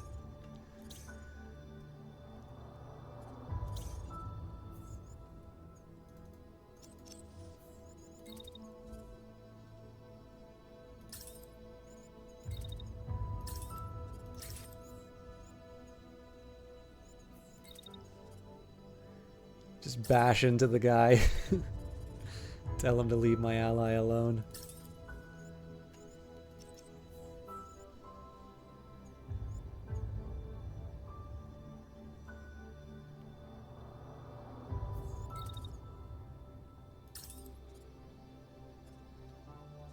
In fact, we can take one of these tanks out.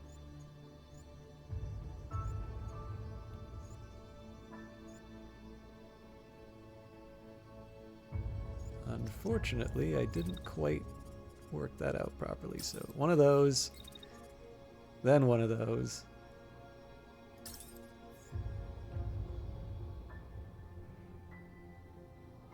That's more like it.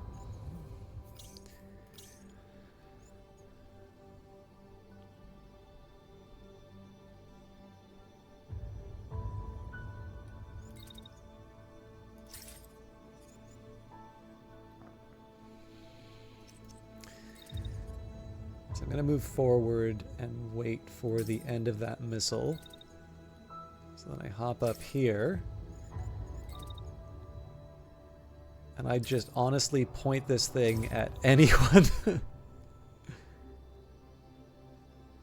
Ooh, crap. Damn it.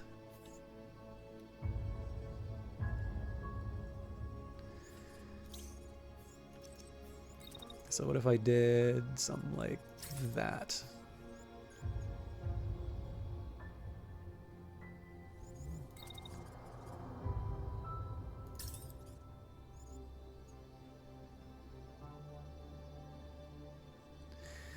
Cool.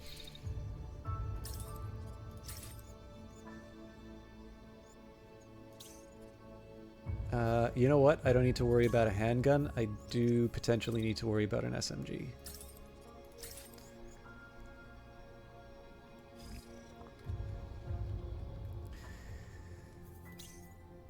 They are making me work for this win.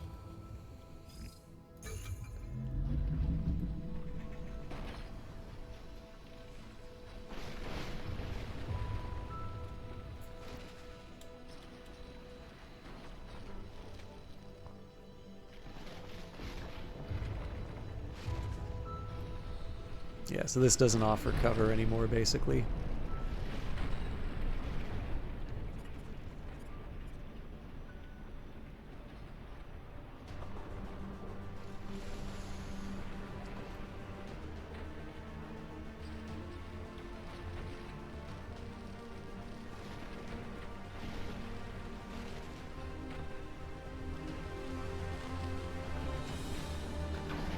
If this crash doesn't work, it's going to be sad. Okay, good.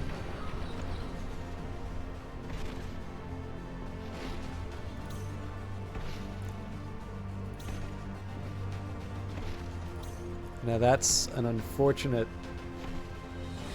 consequence of this being broken out, and I think I might have lost my primary weapon. I got very lucky there. There's going to be some consequences in the next part of the mission for that.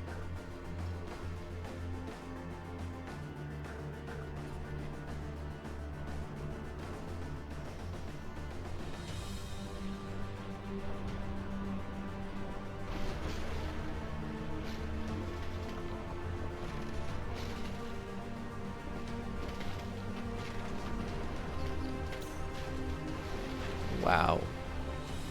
This thing's armored like a tank.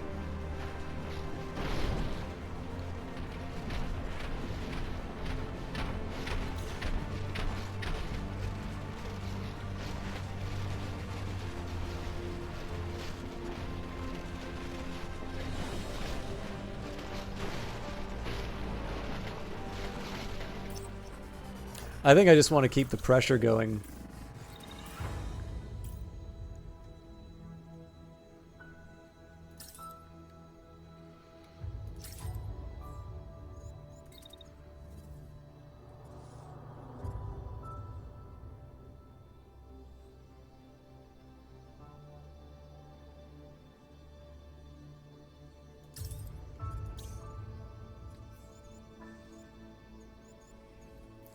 Yeah, I mean, I need to get the hell out of there immediately after, but...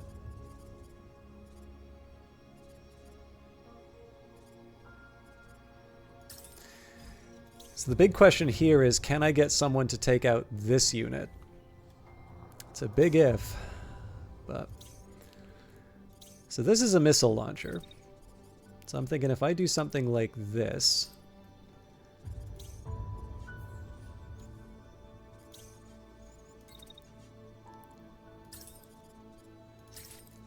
I do not like my chances on that. It's like, this is the kind of question I'd say, would I want to risk the loss of a unit on those chances? And the answer is no. This is much more reasonable, but I think we can do a little bit better.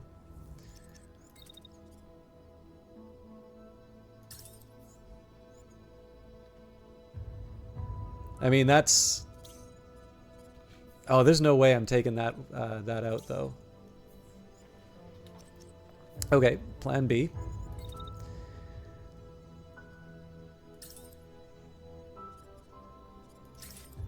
We go after the unit threatening me. And on top of that, I don't see it through all the way to the end, but I make my clever escape.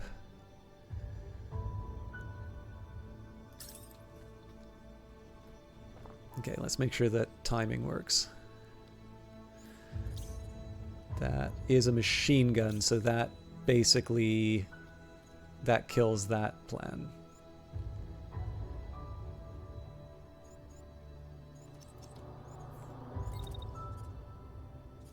This is a sniper, so unless this unit takes it out, which might...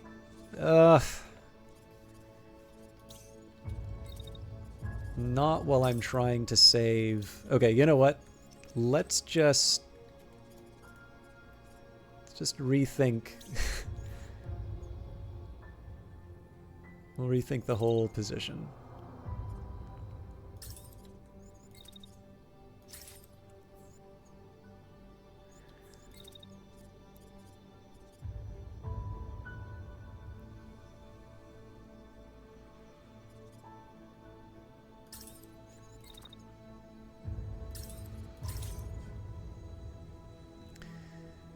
Okay.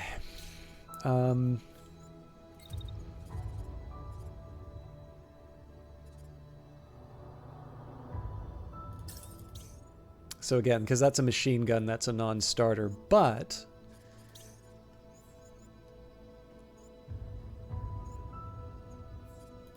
I can see how there's a world in which I take that out.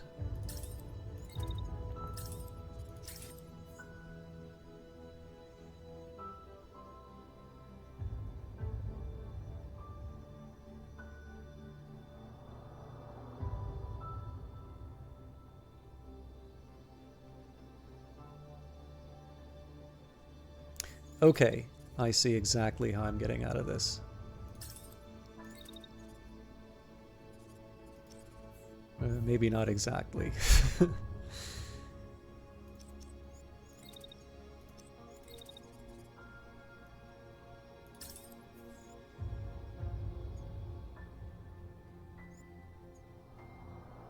I see the Hail Mary. I will attempt to get out of this.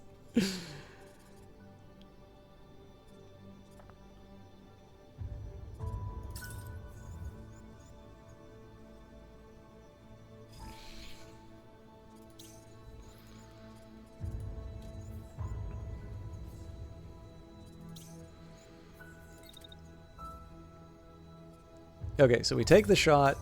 This unit's going to fire a missile at me. This unit has a machine gun, so I cannot be anywhere near its sort of completion. So I'm thinking I maybe do something like this. Nice.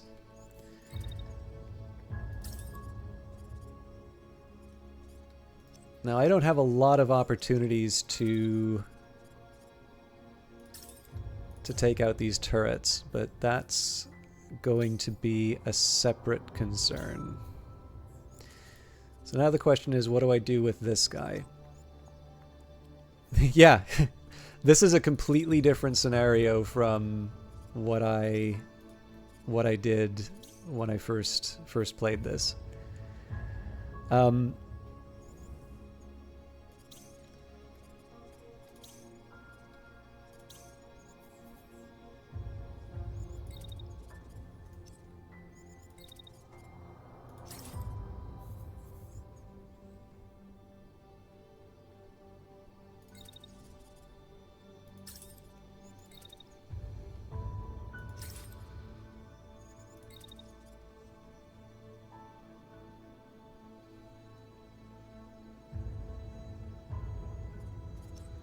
Yeah, honestly, at this point, we're all converging on that exit point, and the turrets are still up, which is a big problem. But do I have anybody with a missile launcher sidearm? I don't think I do anymore.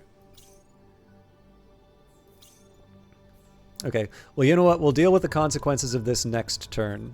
I don't think I have anything else that I can really do.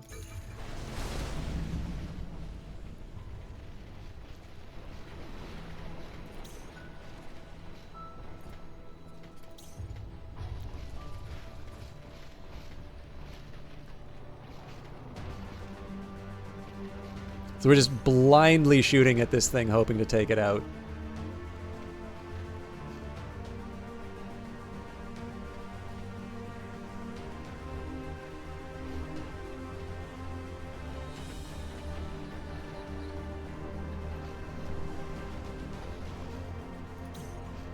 That was hopeful. Oh, we got it.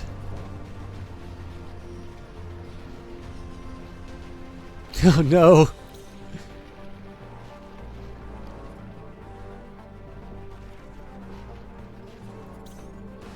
This wasn't supposed to happen.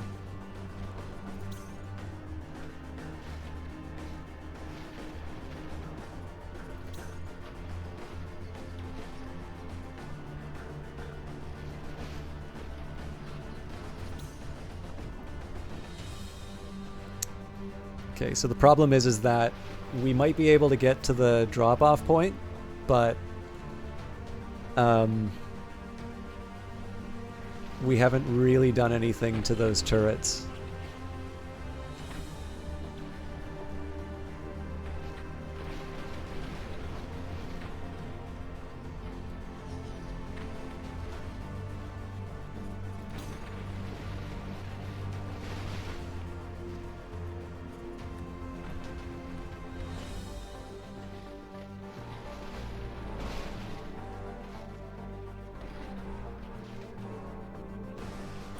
Okay, so first thing we need to do...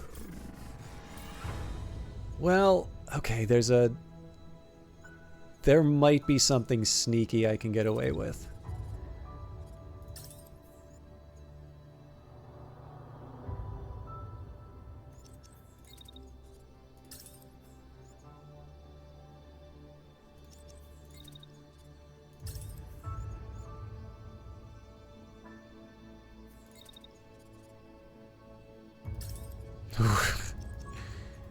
Okay, so they're all going to want a piece of me.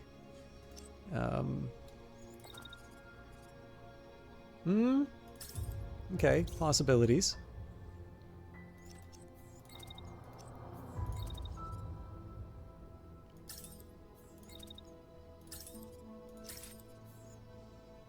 Not great numbers.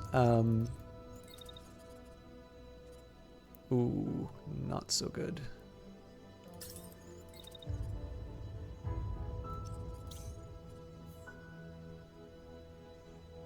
Okay, I gotta watch those numbers a little bit more closely. Okay, so if we wait for that.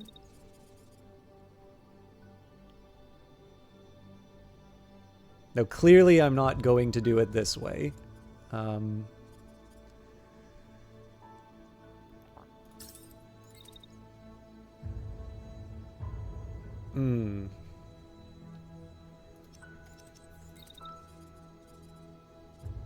So if I just go out and around...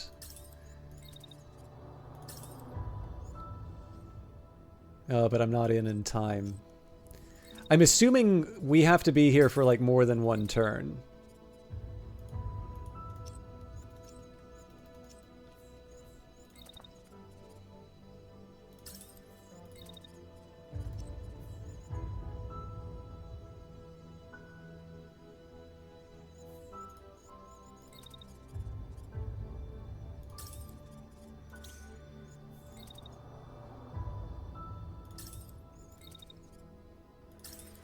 I'm going to have to adjust that movement yet again.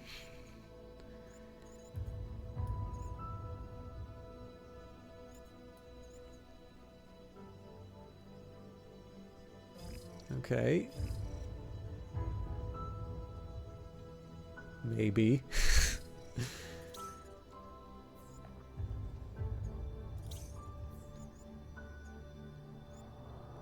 Oh, they still go... Well... If they still go after me, 2.1.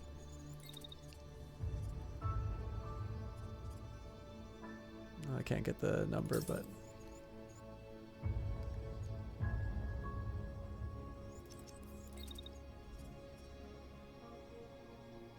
So something like that. And then I... Oh, okay. And from there, I need to do a dash.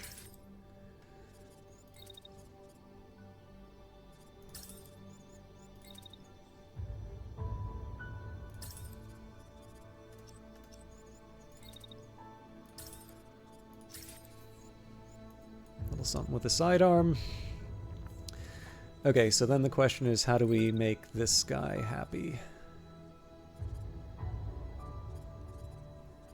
My preference would be a little something like this.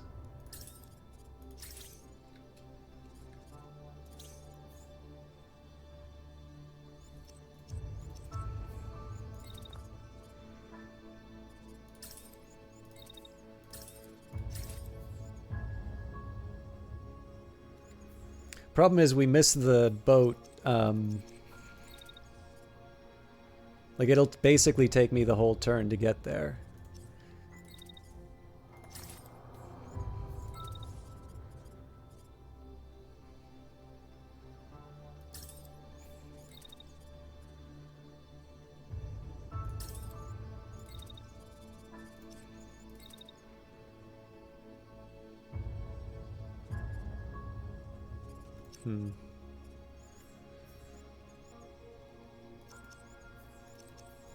So if instead I waited at the side here.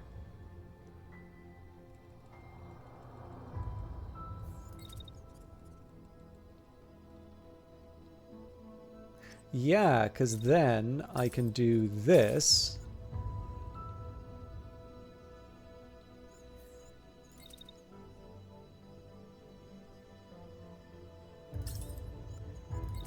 I can move in with my allies. All right.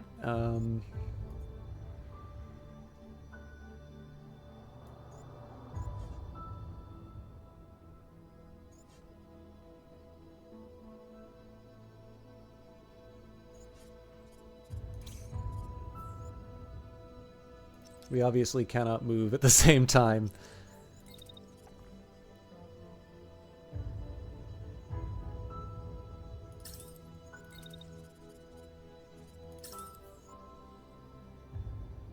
Yeah, so unfortunately that's friendly fire.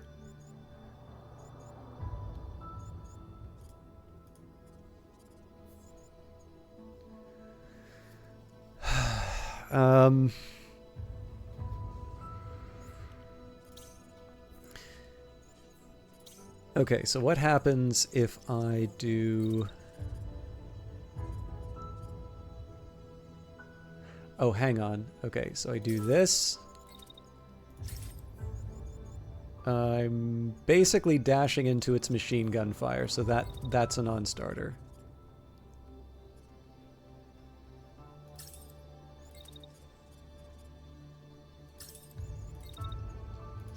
Dash in. around.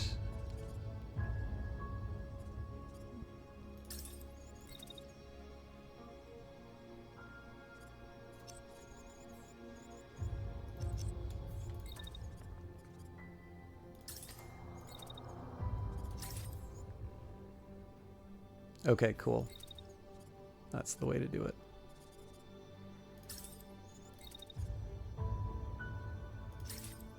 Nope. Can I get a second dash? I can.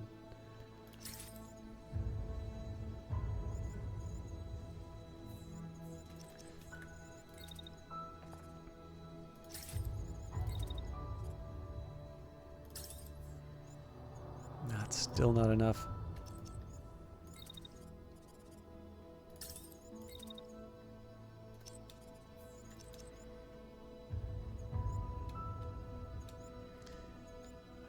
So I wonder if there is a version of this where I hop on the roof.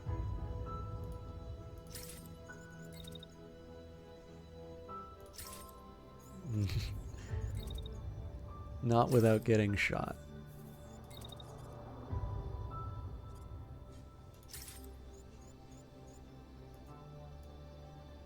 No, can't crash.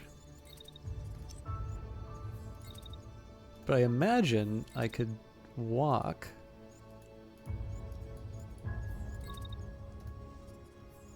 Nope.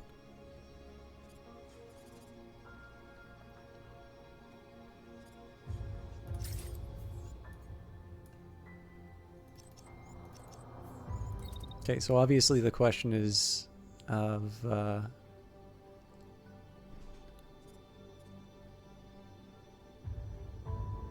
okay, so basically there's no good place for me to do that. So as an alternative, if I move up like so,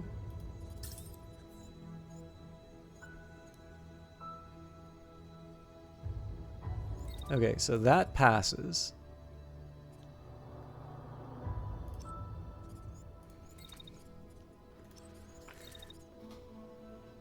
I do dash number 1.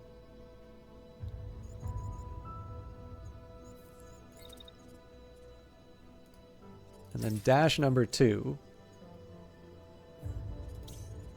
That starts to look like a solution.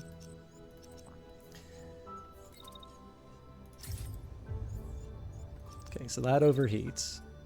If I move up like so. Here I need to wait out the turret.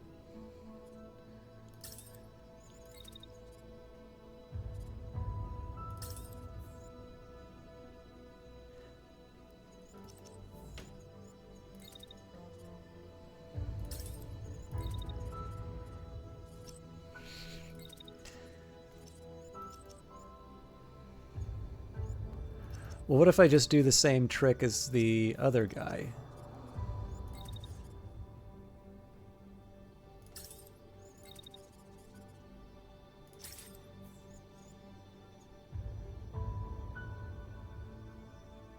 Yeah, I mean, this is... Actually, this also... No,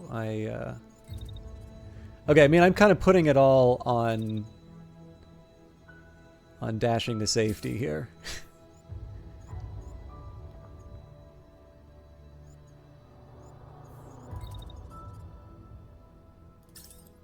Let's get a little crowded here.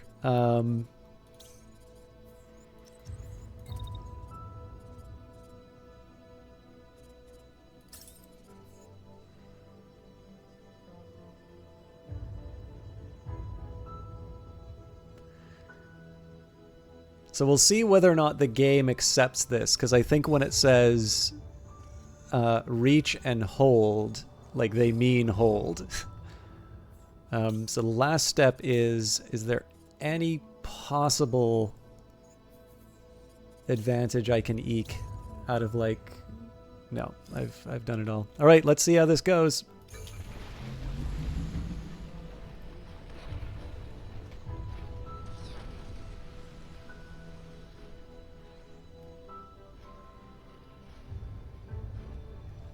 That does not look good.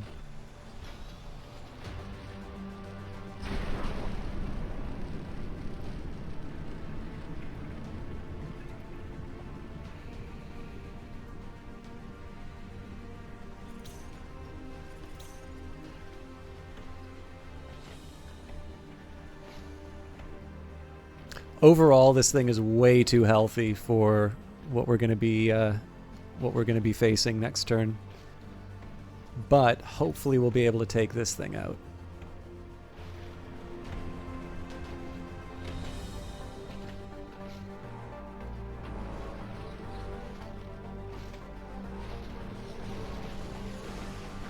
This also looks grim. Okay.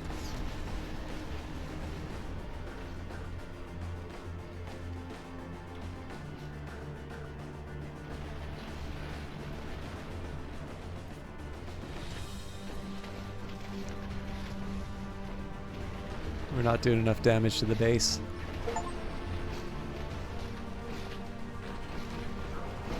Oh, thank God.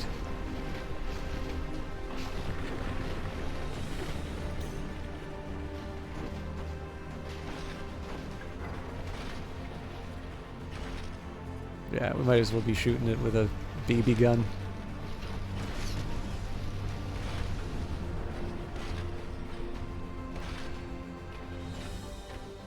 But we do get to focus fire this thing next turn.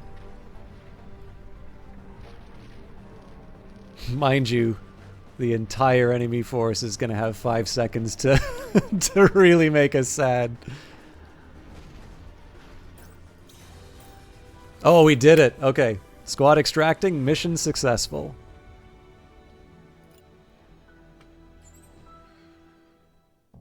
Whew.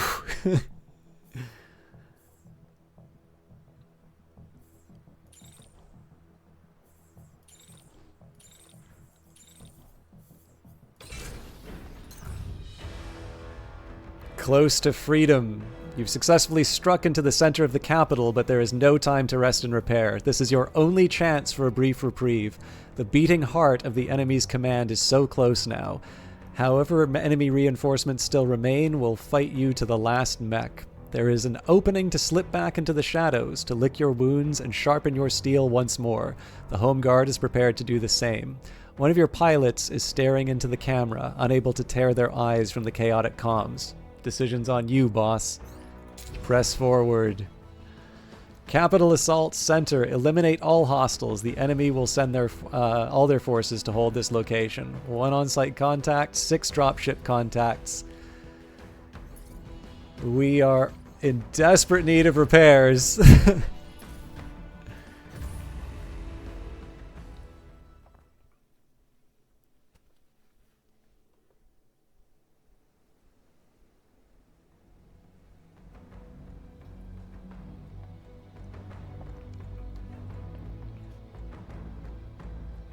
I'm guessing we don't get home guard support on this mission.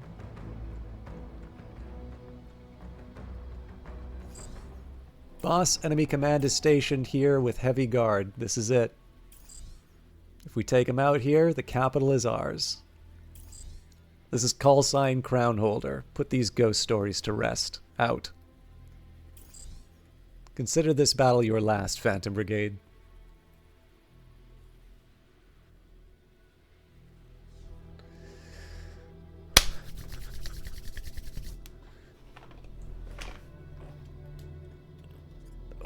Against.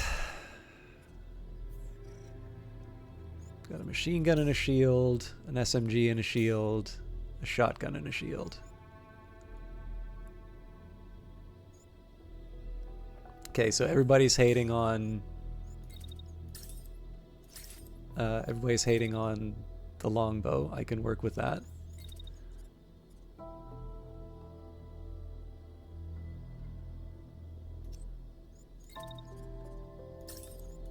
So this is one where I really want to be careful on the friendly fire. Like anything I can do to make the enemy plow into their own guys is fair game. Now I want to be cautious here because they're going to be able to open up with their shotgun at the very start of the next turn. So I want to make sure I'm behind cover before the turn is finished. Okay.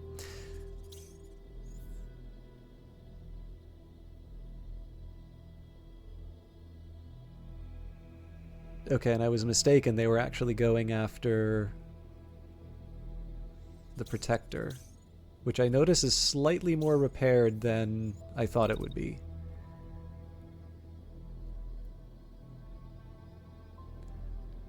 So I think what I'm gonna do for this one,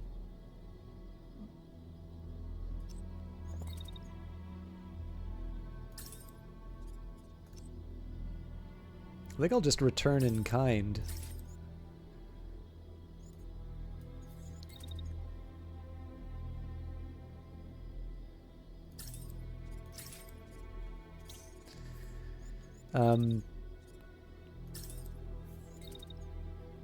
Like well, I might be able to be cheeky and start off with a.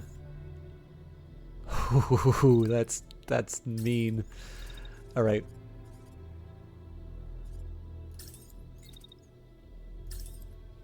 I'm wondering if I can get a third. Nope.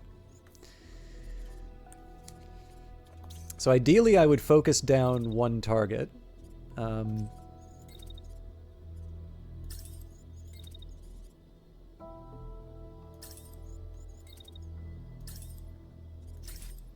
This seems like a good candidate to me. So the reason why I want to focus down the one target, of course, is because there will be external reinforcements in 2 turns, and this is definitely, I can definitely see how this is a mission where you get overwhelmed very quickly. So we're prepared. Basically the entire team is picking on the SMG, which admittedly is not the, like, that is not public enemy number 1.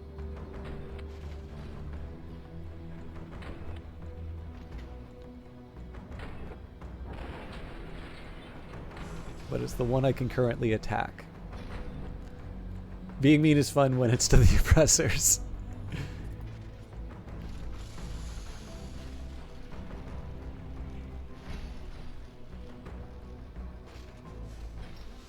Oh man, the concussion on this thing is brutal. Alright, so everything else here was just wasted on this unit. That is actually a bit of a shame, but that is good to know for future.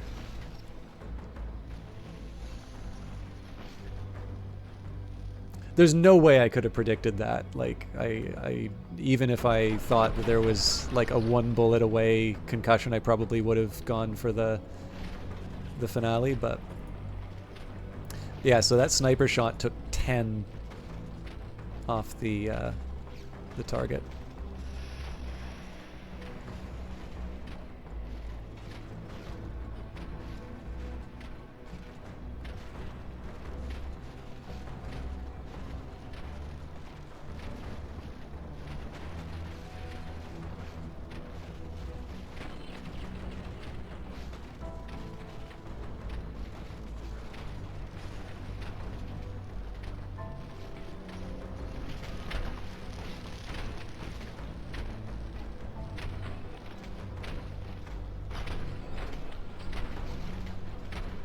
It's definitely promising.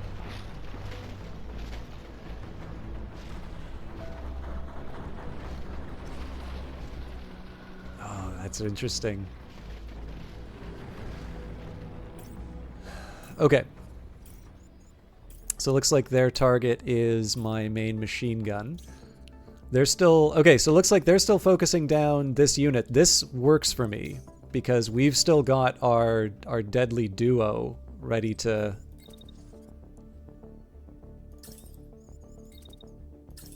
go. So there is a very real possibility we might be able to take out both enemy units this turn. So I do want to give myself a bit more space, because a machine gun drilling through a building will really take that out, and it's worth remembering that I'm gonna be in this level for the long haul. Like I'm gonna want to make sure that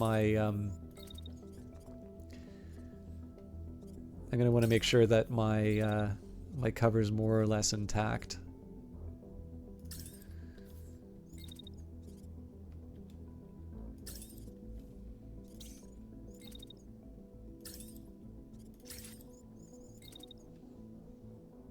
At this point, there's not a whole lot else for me to do. I think I'm pretty happy with how the turn's working. I guess we can watch the...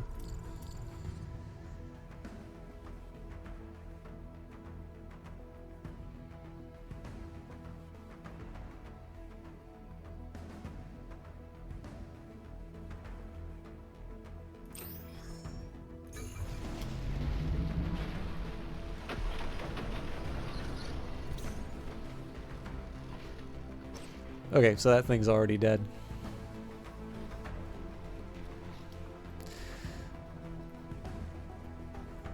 Just in time for the reinforcements.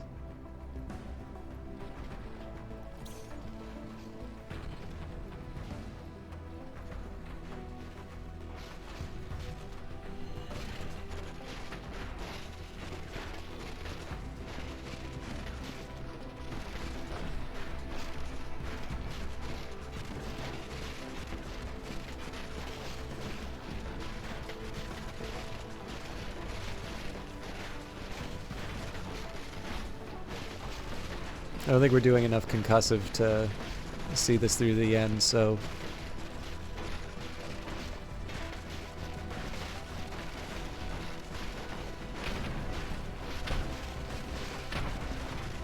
No, never mind. 2.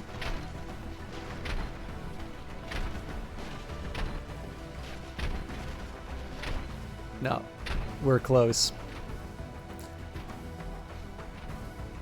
But I'm thinking just to tag him once with the assault rifle, and we're not worrying about them anymore.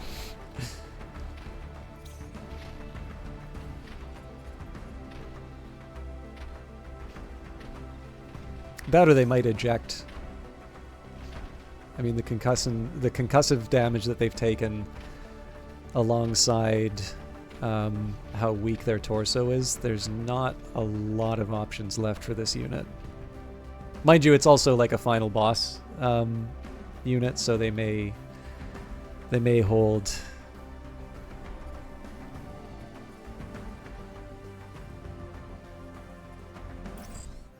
Phalanx detachment moving to Boxin Hotel Victor Tangos. I'm assuming that's high-value targets. Okay, yeah, so we're ejecting. Music saying bad things are about to happen.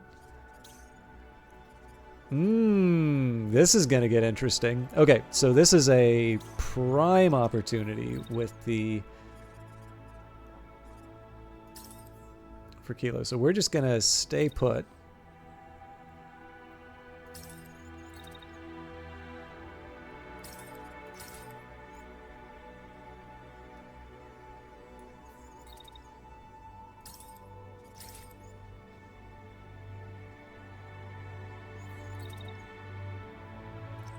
I'll save that for the next round.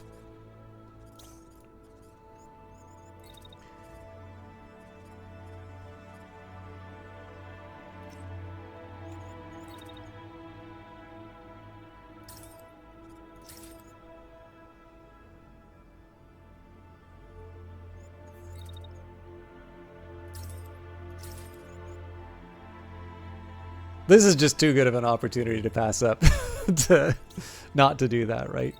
Also, because I want to be a showboater, I actually want to see if I can snipe this thing in midair.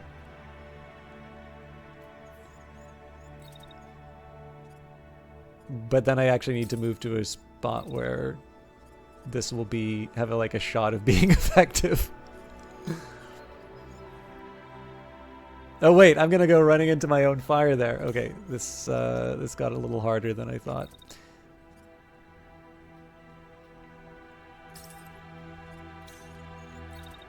So then the question is, how on earth? You know what? We're just gonna set up here.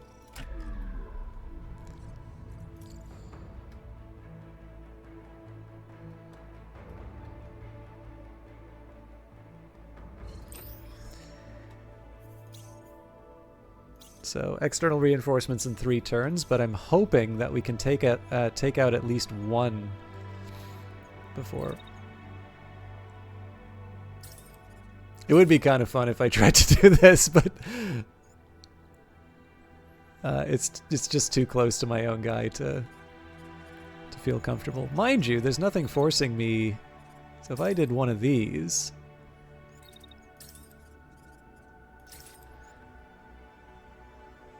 I mean, this almost feels unfair, frankly, but I have no idea if it'll actually work. Okay, this might get very fun.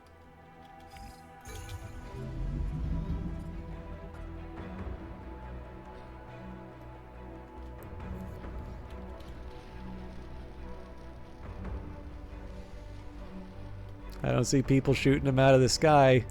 I'm mad.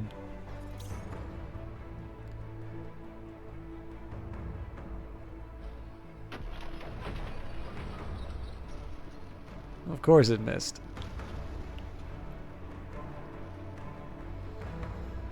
Oh, okay, all this cheeseball stuff isn't working.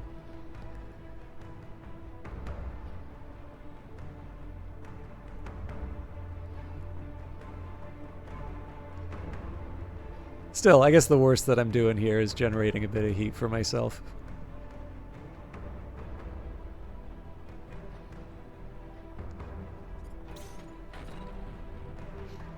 Guy's got a lot of armor.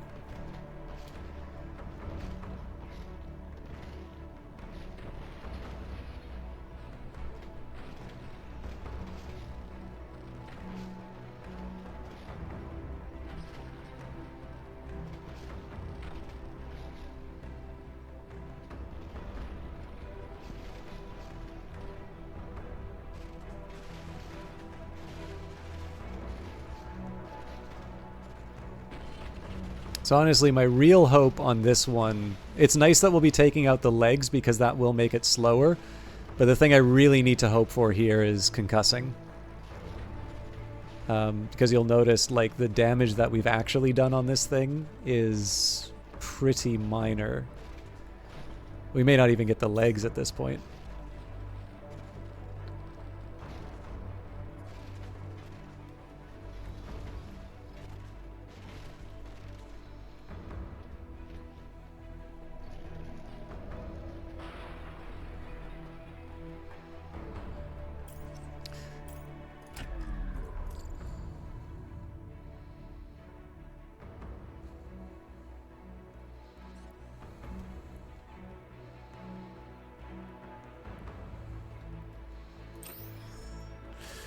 Okay, so the big question here is going to be, who are they attacking? Okay, so they're going straight for the machine gunner. Now, I want to kind of...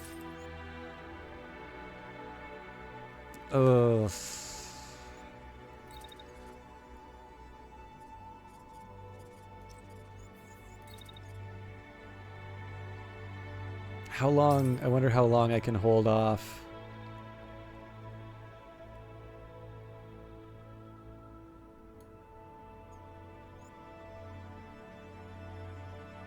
Okay, that's about as long as it's going to work.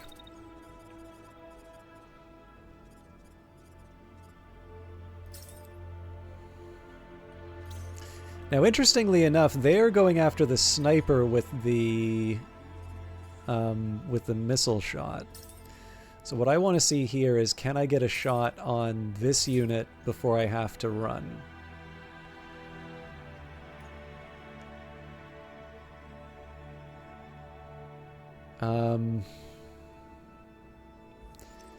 Like I can do one better.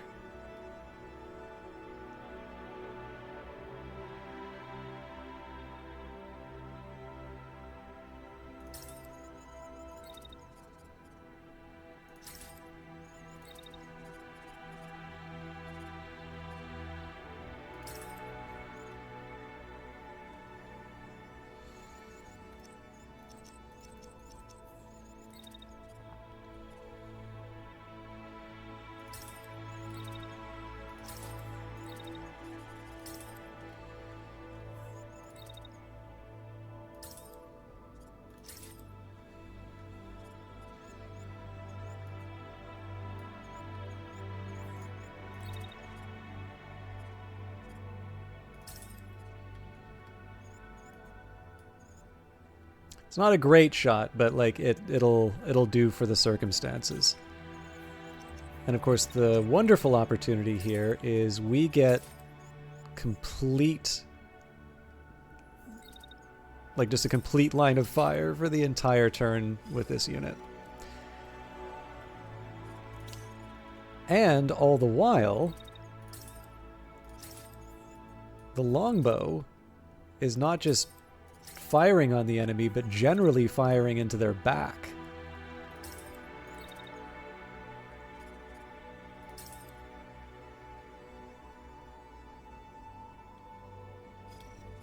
So overall, this is not that bad of a turn. I'd almost feel comfortable not trying to do the machine gun attack. Actually, you know what? There's so little of that attack that's actually going after them that I'm going to put up my shield instead.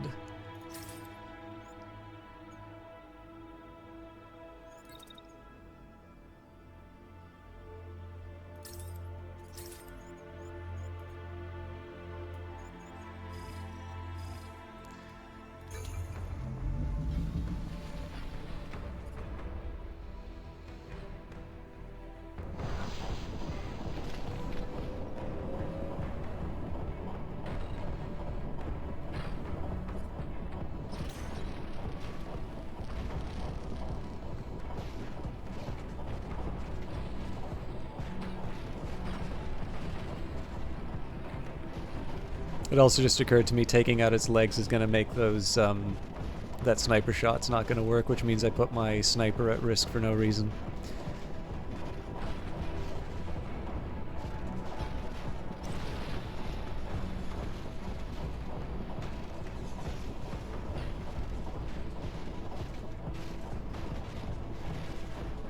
Okay, pilot's concussed. Perfect.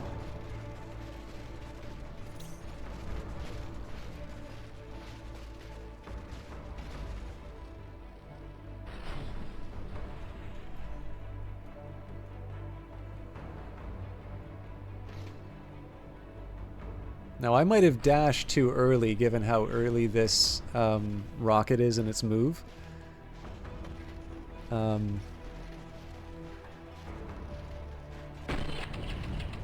kind of the die is cast at this point.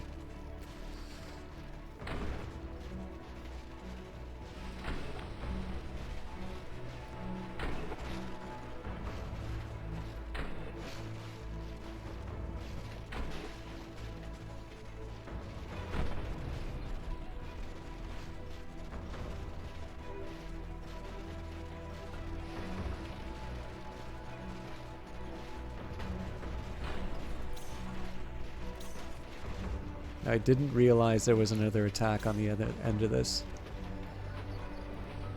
Now that thing sort of looks on track. I think as a precautionary measure I will dash, but most of all, like the fact of the matter is I just don't have that much to worry about right now.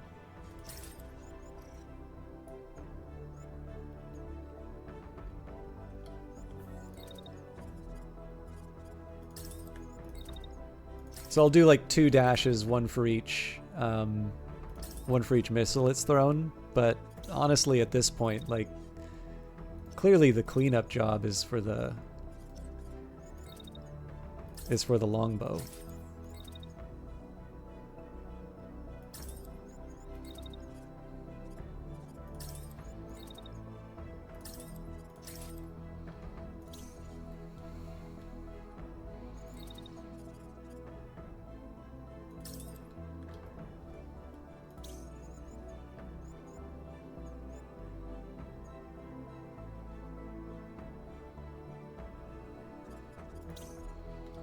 Yeah, I think I'm just going to keep everyone here. There's only one person who's really being attacked right now, so I guess we could replay the turn.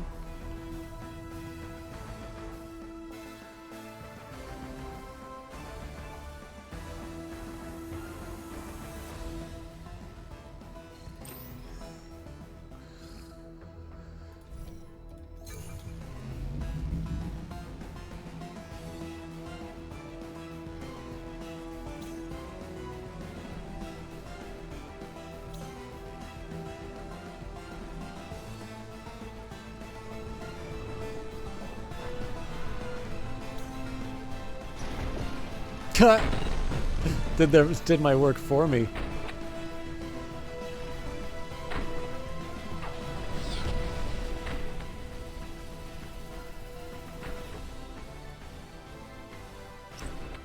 Yeah.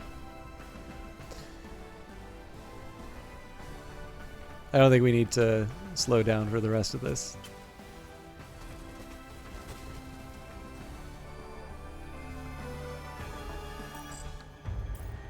Deadeye Fire Team is taking aim. Don't expect survivors. Now I'm out of position for a bit of this, but let's see what we're up against. We've got a sniper rifle with a missile launcher, and we have got a sniper. Okay, so there's a pretty clear way for me to deal with the very start of this.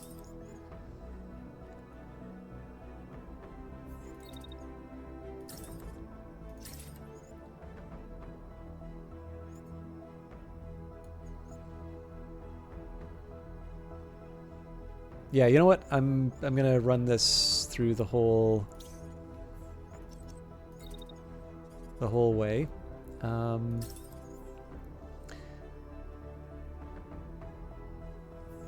what I'm hoping for here is just the right angle.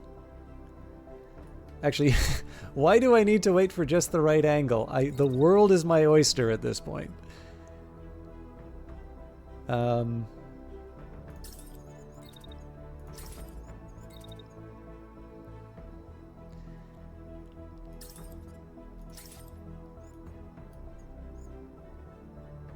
So one of the reasons I feel comfortable doing that is that their attack is crossing over into the next turn. So I'm going to have enough time to make an escape. Even if I have to overheat, which ideally I won't, but... Now this thing's going to go lumbering along. Oh, you know what? We still have a chance to put some hurt on the bad guys.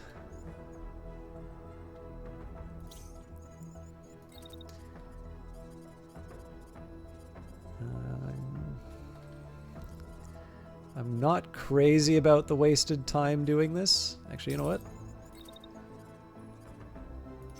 This is just gonna look cool.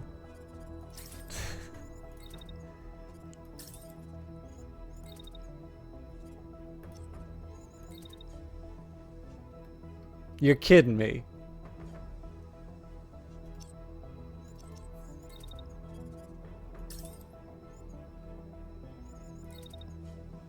That's as far as I get, huh? Alright, well. There's got to be a better way.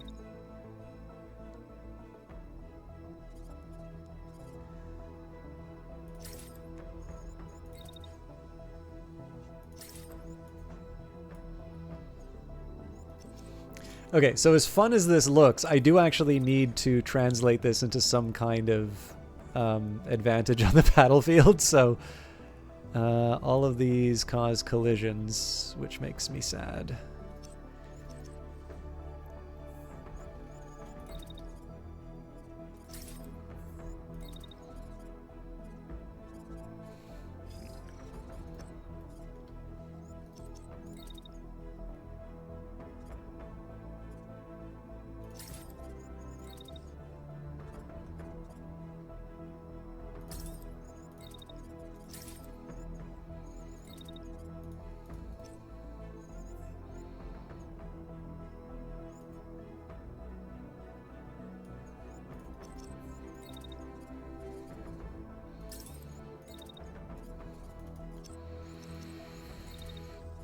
A little tricky to make use of the whole. You know what? I don't need to dash everywhere. So yeah, the one real problem with this is that it's 3 turns until the next wave comes in, and I'm actually spending the whole time chasing down the mechs.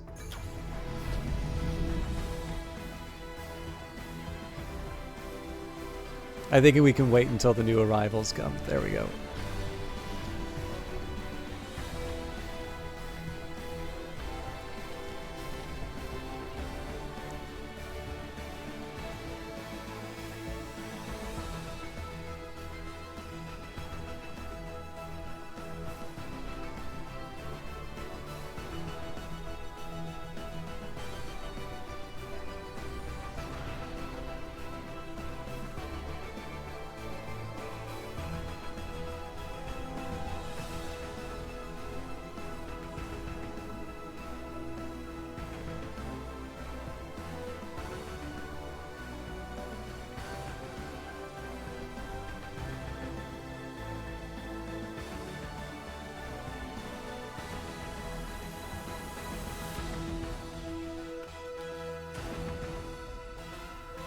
How on earth am I making this work?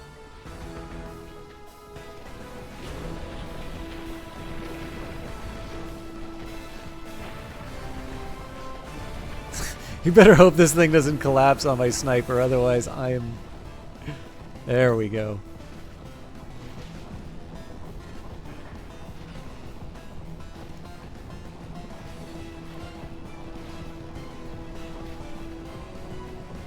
That's right. Leave your backpack. Not even one turn with that first one. I actually kind of regret making this move now, because clearly we could have pursued this unit. Holy crap.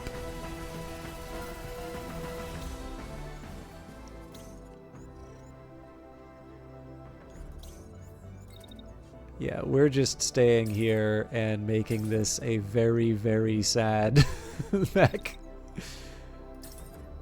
That was ridiculous.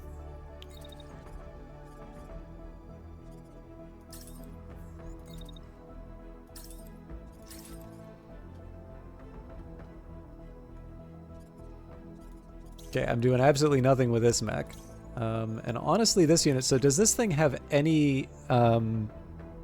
okay, it does have impact damage. So basically, I don't want to just count on buildings keeping me safe the entire time. Clearly, I'm using buildings. Like, that's not in question.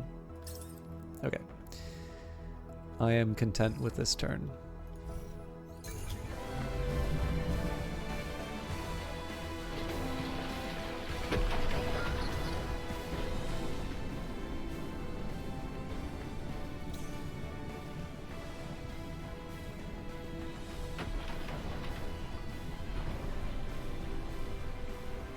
Good God. That's from the sniper rifle.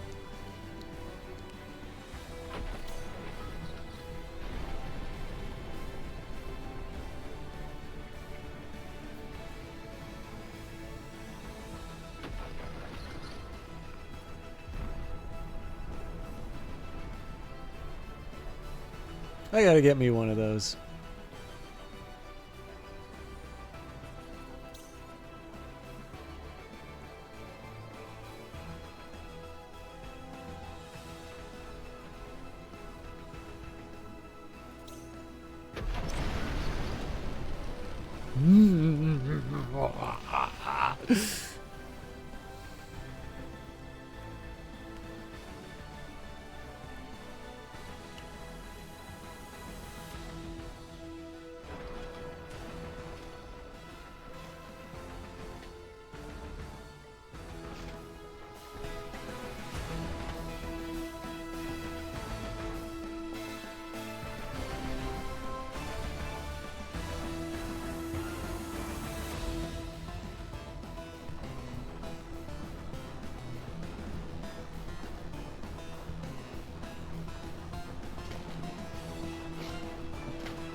A little overheating, but they could love Fire Emblem. I gotta try it then.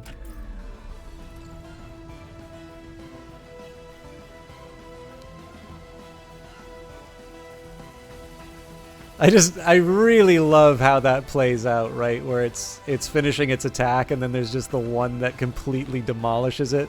That's really hard not to want to watch that on replay forever.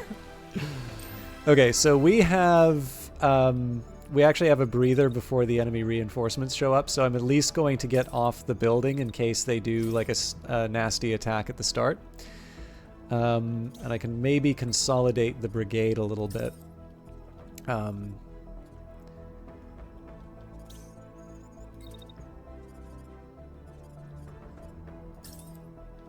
For some reason, I get the impression that they're going to show up here, but I don't remember how many...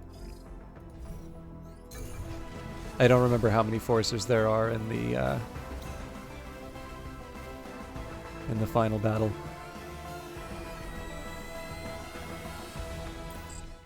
Ranger squad coming in with guns hot. Brigade won't know what hit them. Okay. So 3 turns. So we've got an assault rifle and a missile launcher for both. This is one where I'm going to dash just so I can get an early move.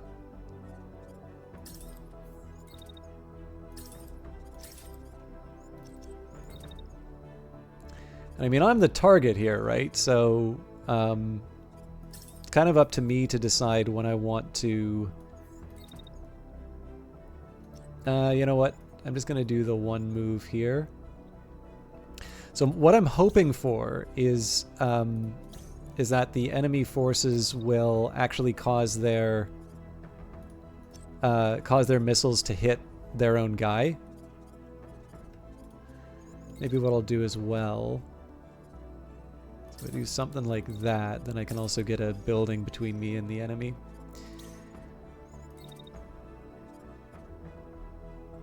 So I'm thinking if I do something like this... It's a little far. Okay. But if I do something like this...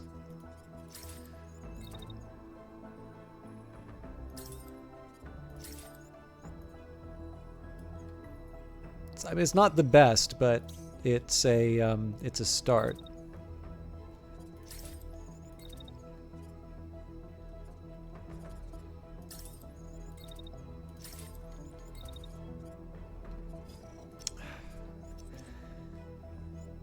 I need to clean up my litter.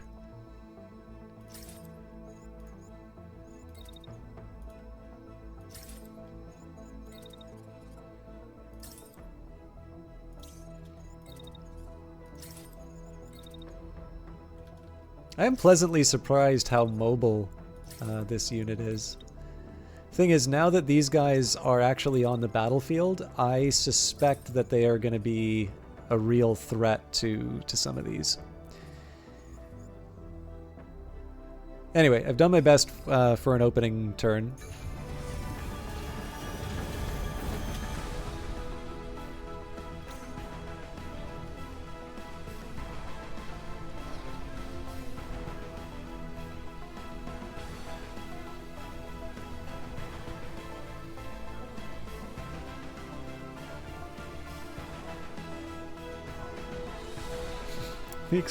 You can't put fire in the title and not have as many explosions as Phantom Brigade. That's just heresy.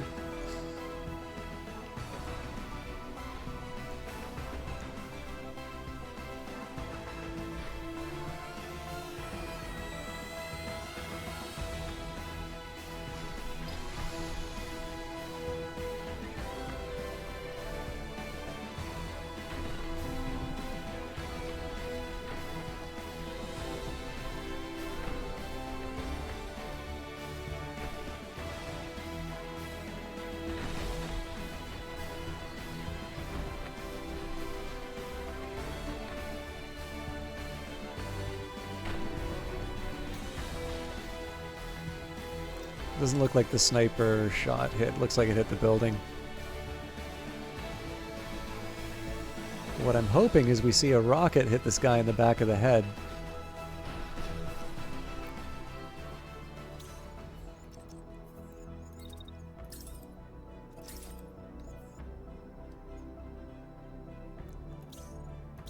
Okay, they are just staying put.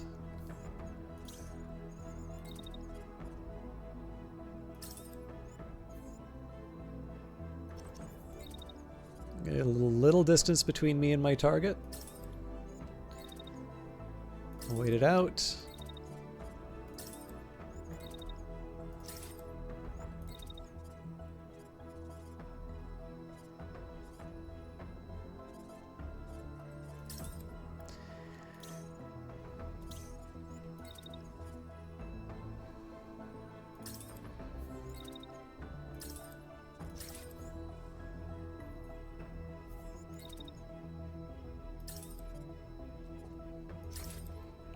Okay, so that's 2 turns of sweet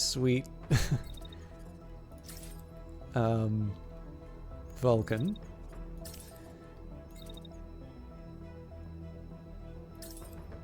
And I get a nice big sniper shot.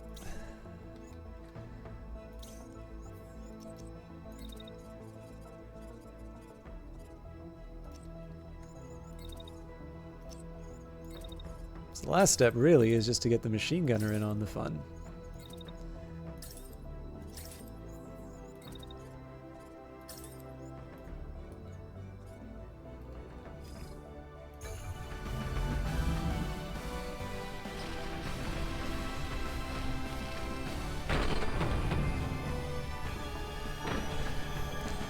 The missile did in fact bang him in the back of the head.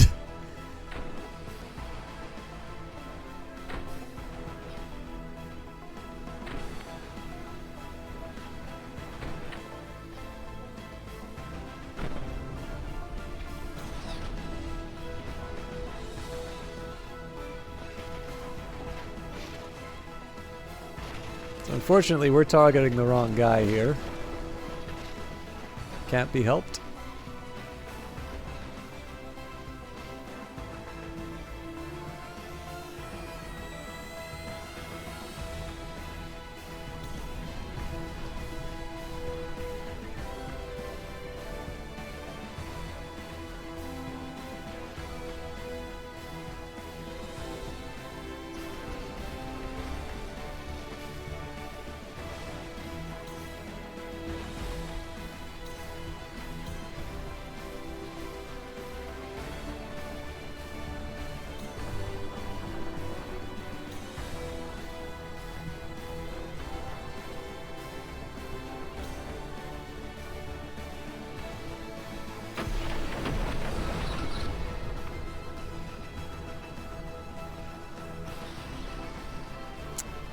Pretty respectable hit there. I think that was a left arm, though.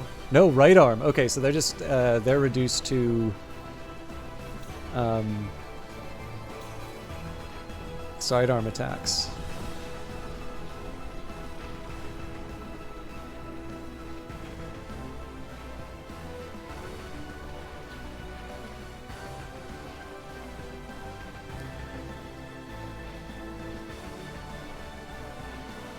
Fair enough. I will accept it, Vesper. I'm sorry I haven't been paying that much attention to, or as direct attention to chat. I'm liberating the capital still. Okay. I don't think the dash really makes it worth. Yeah. So my best option here is just to try and get as much distance as I can. Now, my preference would be to try and get, like, the machine gunner up like this, but I'm a little worried about friendly fire in that case.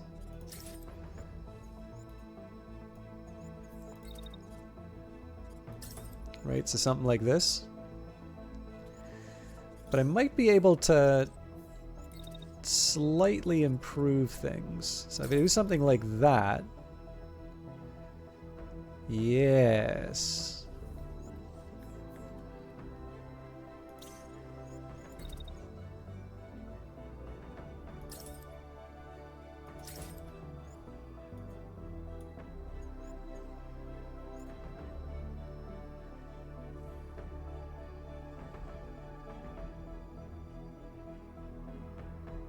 Okay, so here's what I'm thinking.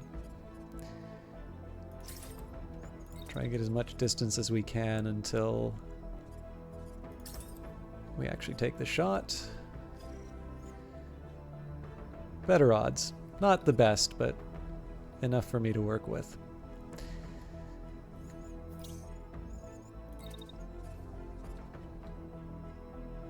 And then I get a nice little opportunity for, like, remember me?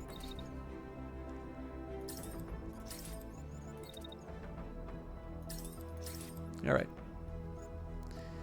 A little more firepower than I should need, but now the one problem with this is that the brigade's kind of dispersed, and there will be reinforcements coming next turn. But this should guarantee that I take out that this target. So it's a trade-off I'm willing to make.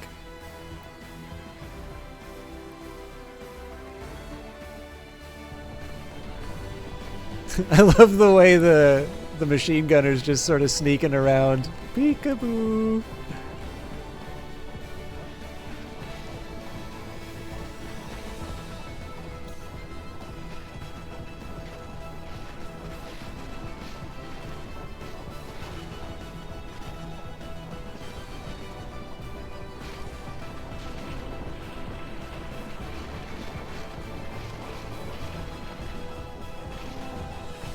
There we go.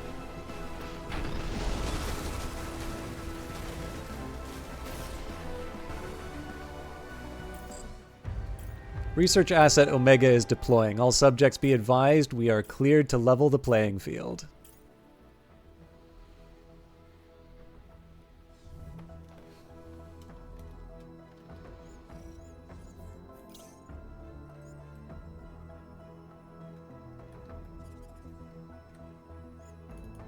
But where is it?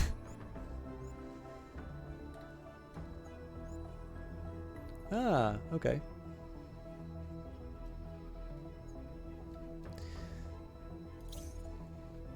So let's see what this thing can do. So they've got a missile launcher and a primary weapon. So, oh, it's a heating weapon. Interesting.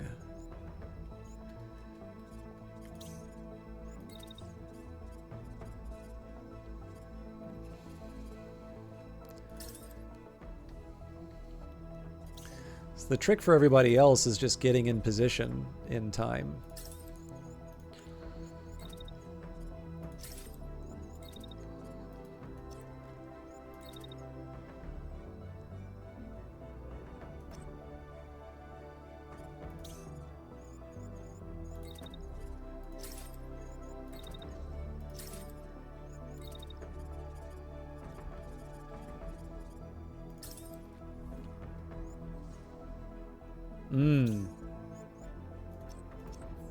Should be a little more careful about where I move. So it's a secondary weapon that is firing against me, so I'm going to want to dash when the time comes.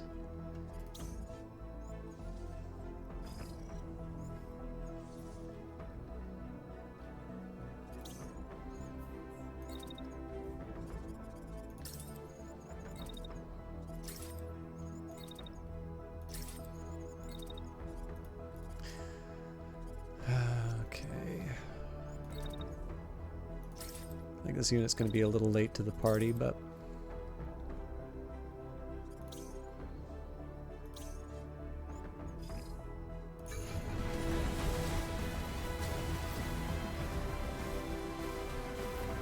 I probably should have been a little more aggressive with this unit, but that's one turn down, unfortunately. But here's what we're going to do.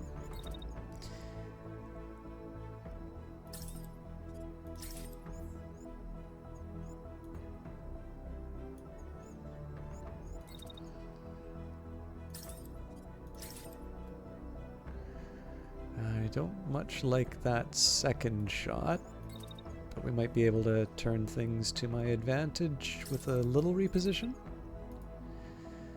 It won't allow me a little reposition. Alright, that's a pity. No point in doing the second attack if it's not going to land, so I'm just going to get down on the ground, figure out what I want to do off of that. And maybe what I'll do instead is I'm actually going to wait for the attack to fully complete, then dash. It's not doing anything else. So what I'm going to do as a sort of backup, I'll get an angle on it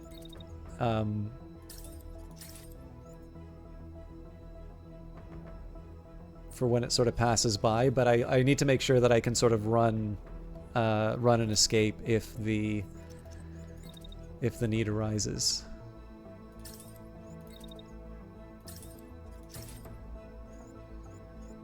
Now this is going to be an interesting one to see whether or not I can pull off. So like an ideal would be an attack sort of like this, but it does have to go through a building first. It's like that kind of seems like it works until you realize how much of the building it's going through. But there's an easy fix to that.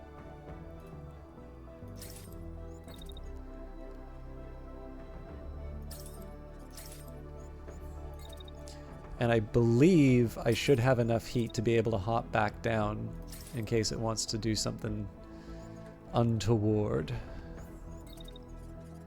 I should prepare, though, for this being the first turn when the reinforcements arrive before I can take out the unit I'm fighting.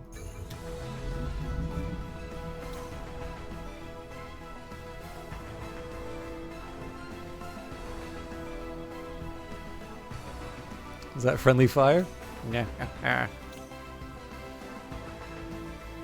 Oh no, that was heat.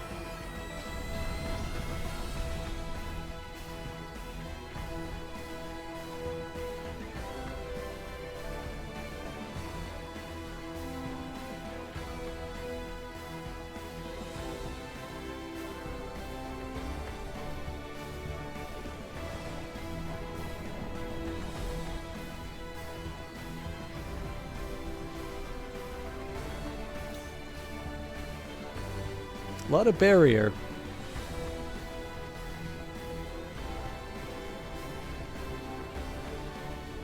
And I'm noticing not a lot of concussive. I wonder if the barrier protects you from that.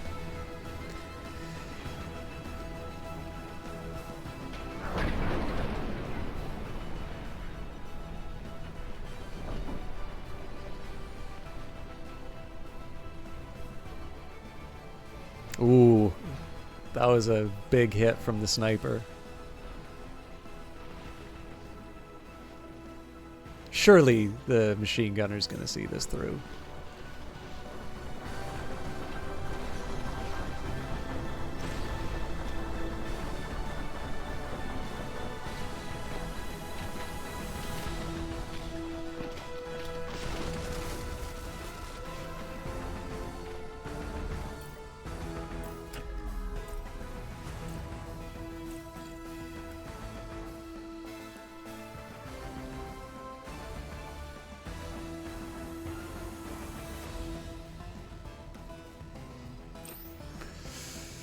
Okay, we don't really know what we're up against yet, so again, we'll consolidate the Phantom Brigade. In this case, I think probably just sticking them in the same general area.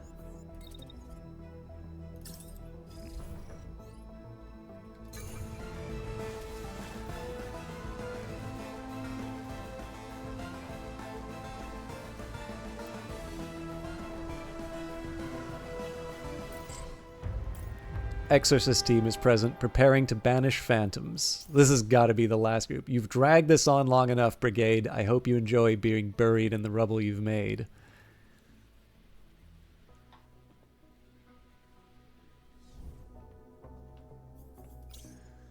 Okay.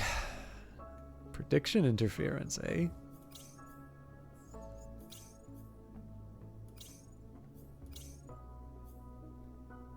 Oh, I like this.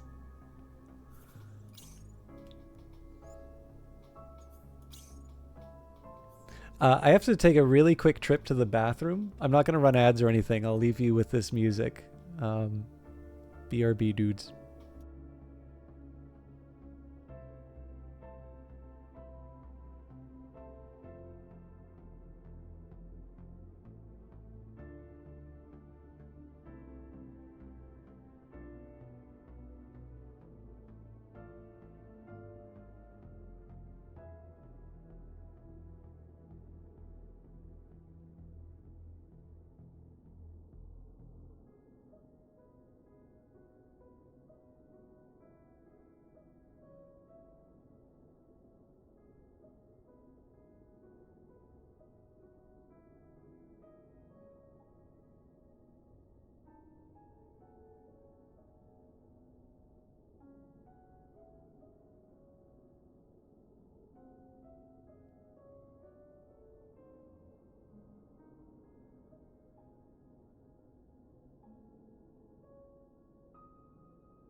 Okay. So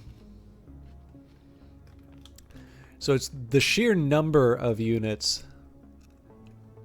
Oh dear. Oh, but the home guard is coming in. Oh, they really changed this. Okay.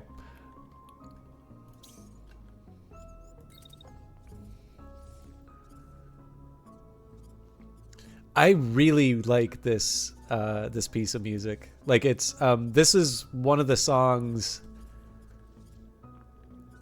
like this song gets really big in the official soundtrack, and I hope after all of my shouting out for this that some of you have checked it out. But I don't think I've ever heard like the calm version of it. It's really nice.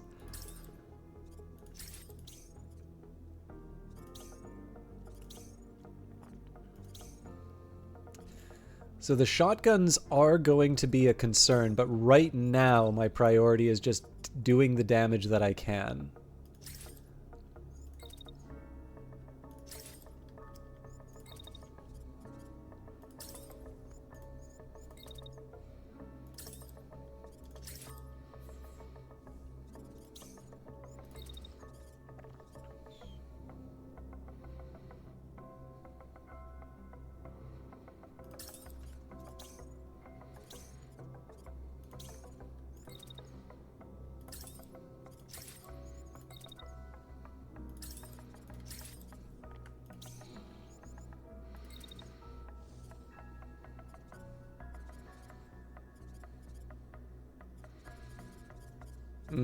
Gotta be careful about that.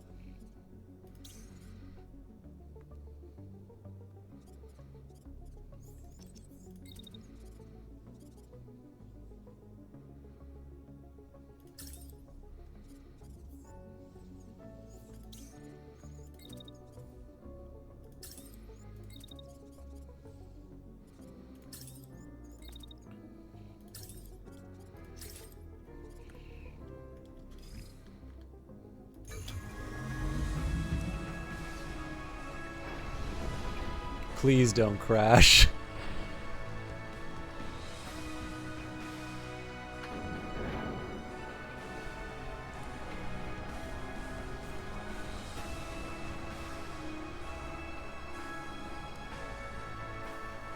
The song gets even bigger than this, by the way.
Okay. Man, those missiles are going all over the place. Now this is nice. The sniper just absolutely cleaned this guy out. Oh, this is so interesting. So I'm assuming this is the general. I had absolutely no idea about this prediction interference mechanic.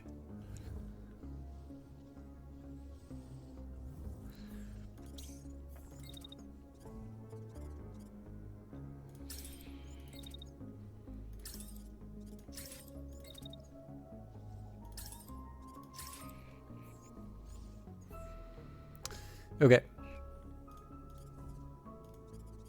Let's make the sniper do as much. If the sniper is this good at taking out individual units, I want... that's a big if. Actually, you know what? You only YOLO once. This thing does have impact damage, so what I'm gonna do for...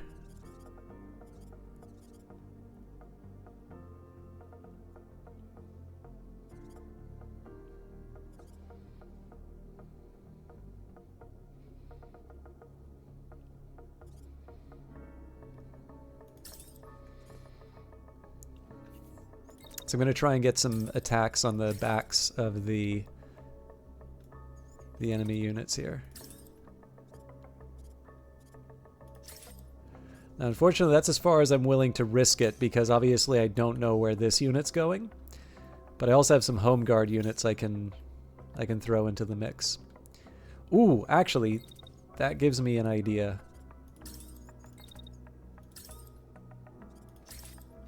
Let's focus down the general.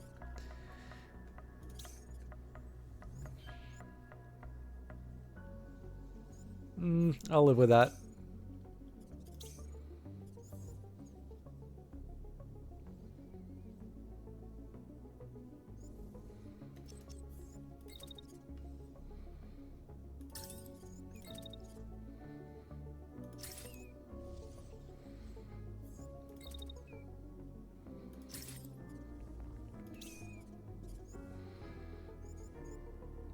Okay, so that attack's not going to do anything, but I bet I can target something slightly tastier.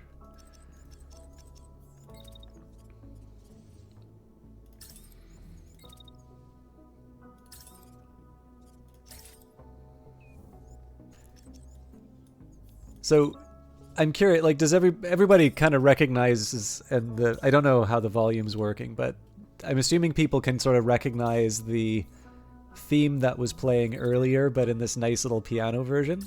This is the first time I've actually heard this version of the track, so it's a nice little surprise.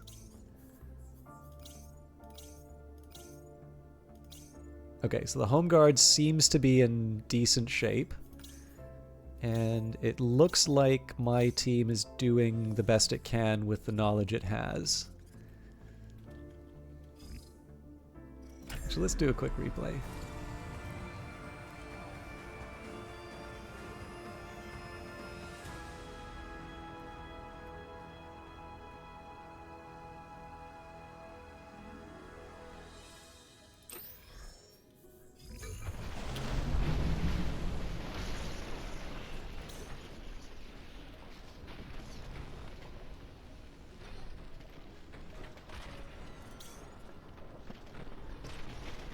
Cool.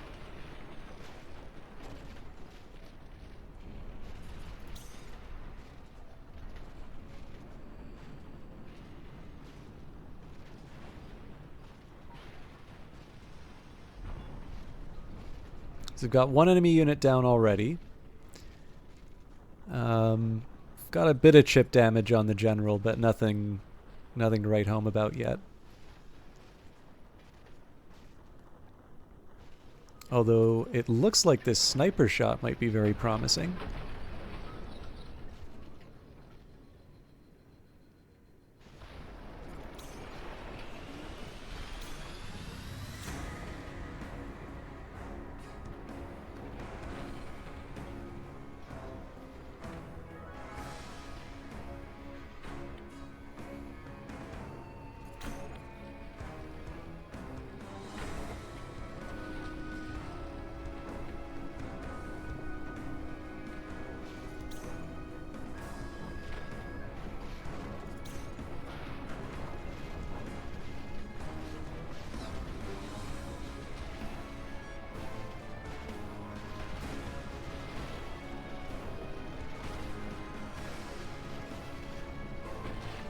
If we get to leg the general, that is going to be huge.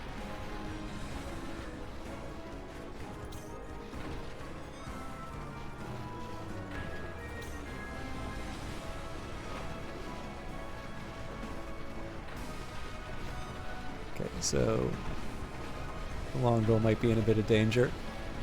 Got him!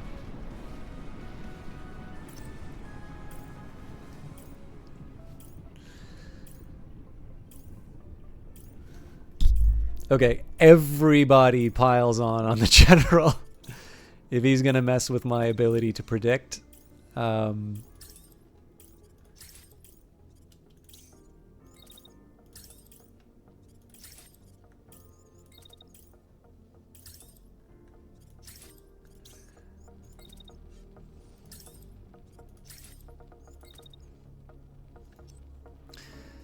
Okay, now,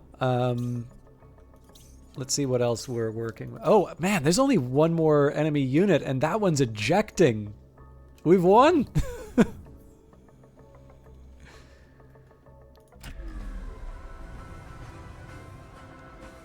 This is the other big bit.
Eject pod. Nice smoky battlefield.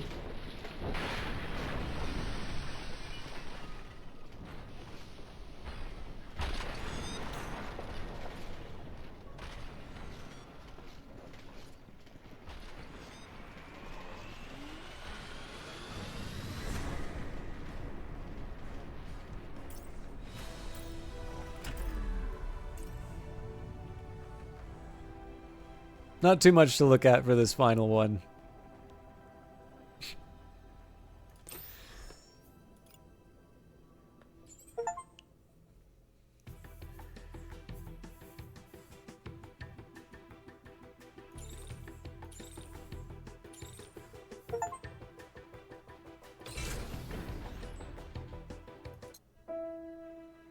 They fought for us when we had no fight left.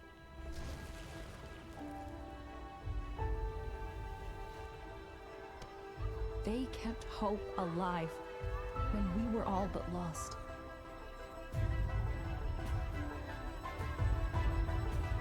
Things won't return to the way they once were.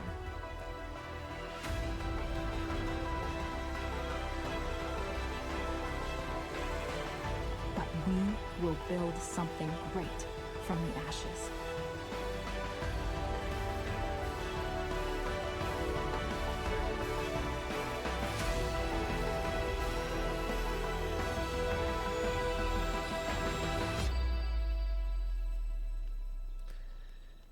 Oh god, that was worth every single second of it. Hard fought, well earned.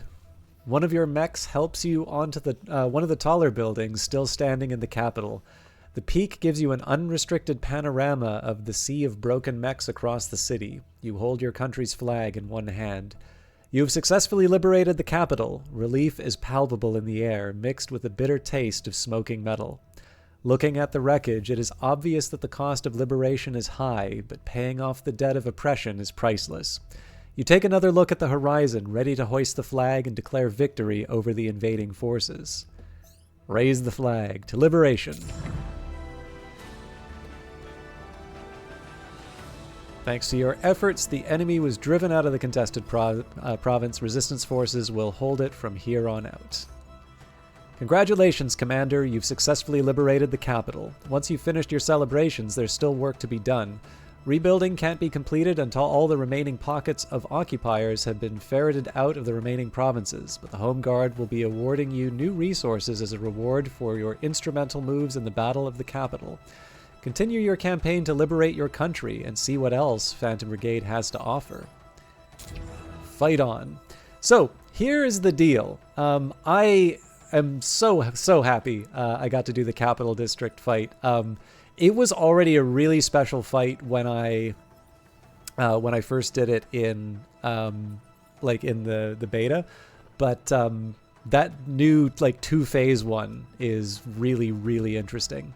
So I'm thinking what I'll probably do. I do sort of want to liberate everything else, but I'll maybe make that a I'll maybe make that something that I do sort of, maybe not on my own time, but something that I do kind of selectively.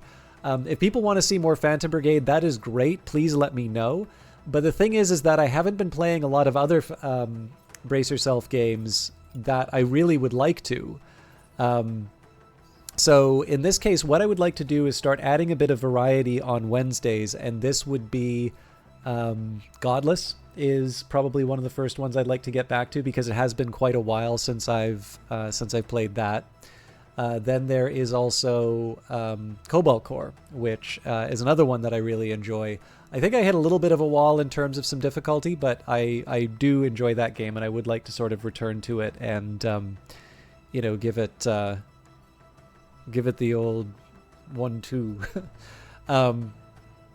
But so this doesn't make what I mean to say by this is like this is not going to be I'm putting away Phantom Brigade until the next update, at least intentionally. Obviously, you never know when another big update is coming, and you know you never know what's going to happen, right? Like my Wednesdays, I do give up one of them every month so that I can do the local game dev meetup.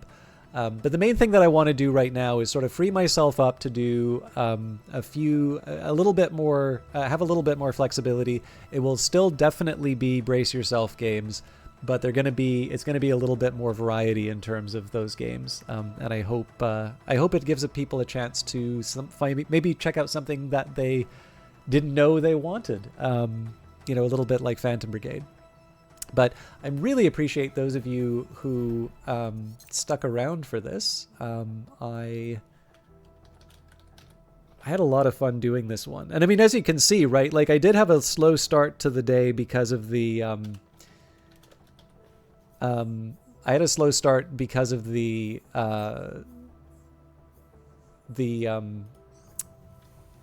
you know, all of the mech customization. But like that was a big fight, right? Like that was that took the whole stream, as it should, right? It's a big momentous fight. The one thing I will say for this game is I have not actually liberated every single province, so I would actually like to give this a shot and see how I can, see what it looks like when I've covered the entire map. Again, I may not necessarily do all of that on stream. Maybe that'd be something that I can do for VODs or something like that. But yeah, I would kind of like to see what it looks like when the map is fully cleared out. But anyways, thank you everybody for hanging out. I had a lot of fun doing this. I hope you at least got to see some of the joy of Phantom Brigade reflected in the podcast. I don't know, the last few streams it's definitely had a very thin audience. And I'm trying to find out if there's something that I'm doing wrong about that or if it's just something about Twitch. But I am looking to get better. But I am very, very happy I got to share all of that with you. There's not too many people online that I know. Thank you, Olaf. I'm really glad that you got to see that. I don't know if you saw the original capital fight, but it's a big one, and I liked it a lot. So I know there's not too many people here, but I'm going to host Will Shand. I'm not quite sure what he's doing, probably his usual strange and scary games, but it's been a while since I've been able to host him, so I will... Oh, actually, sorry, I do want to check one other thing. I don't know if... Oh, was I not tagged as Phantom Brigade this whole time? That probably explains it.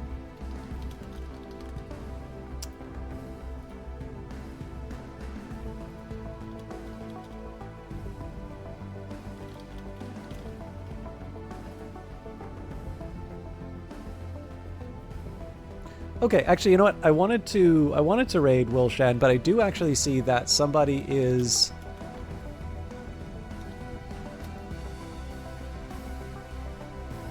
Oh, thank you, Olaf. I don't know if the VODs were worth watching, but I appreciate it.